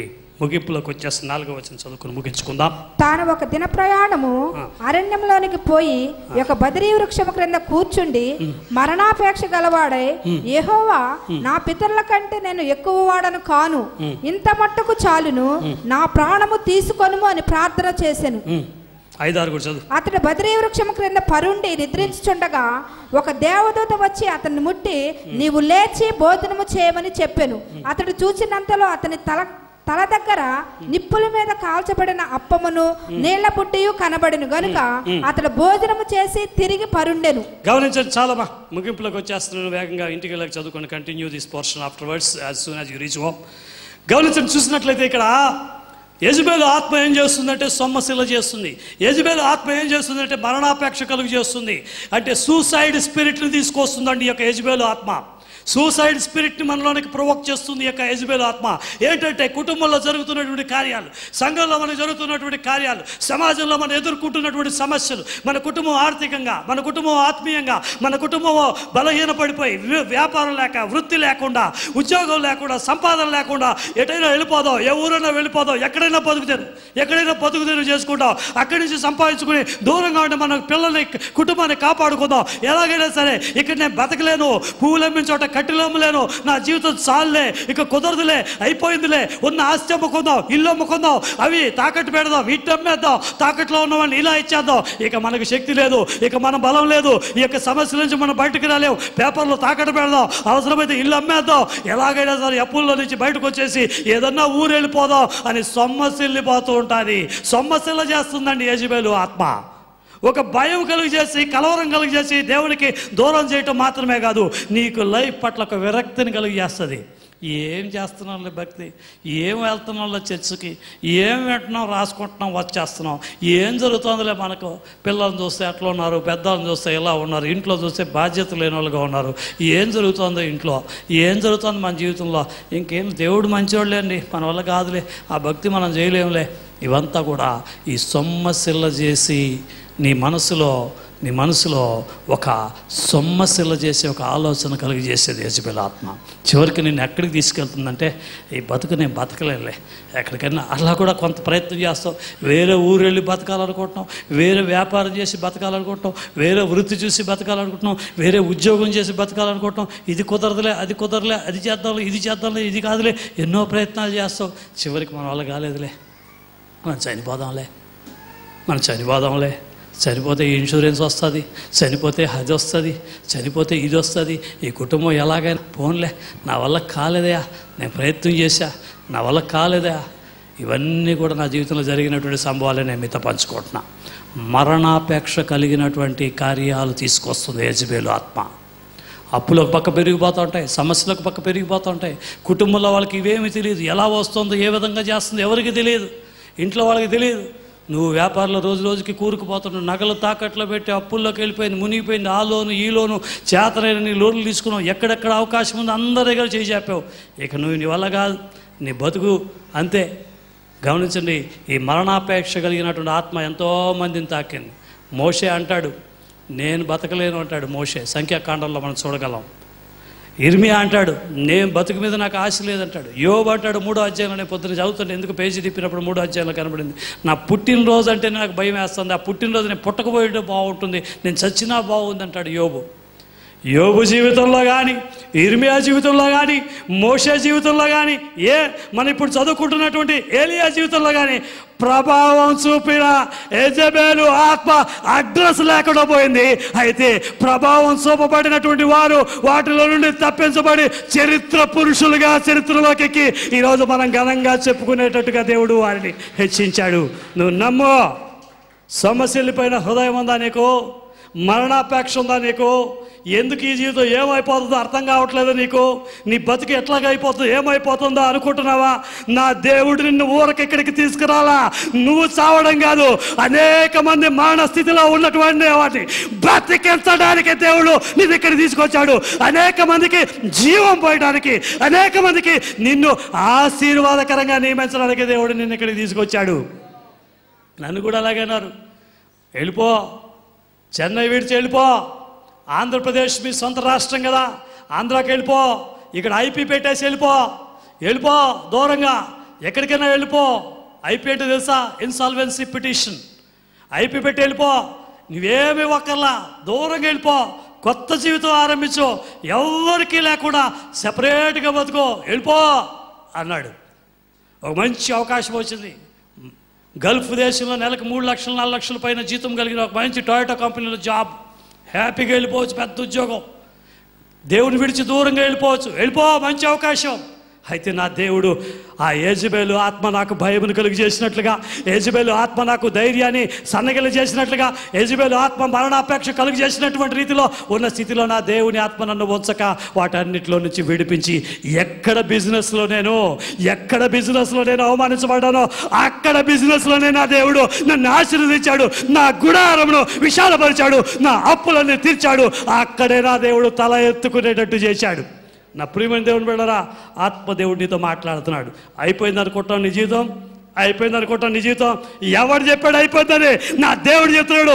ఆ యెజబెలు ఆత్మను నీలో నుండి తోలివేసి తరిమివేసి దేవుడు తన ఆత్మతో నిన్ను నింపి అక్కడే నిన్ను దేవుడు మరలా హెచ్చించి అనేకులు ఎదుట నువ్వు నమ్ము, అతి త్వరలో అతి కొద్ది మాసాల్లో ఇదే సంఘంలో దేవుడు నిన్ను హెచ్చించిన కార్యాలు, అనేక జాతుల మధ్య నా దేవుడు నిన్ను హెచ్చించిన కార్యాలు సాక్ష్యంగా దేవుడు నిన్ను నిలబెట్టబోతున్నాడు. ఈరోజు వీడియోలో చూసినట్లుగా ప్రపంచవ్యాప్తంగా నా దేవుడు నీ పట్ల చేసినటువంటి కార్యాలను సాక్ష్యంగా నువ్వు పంచుకోబోతున్నావు.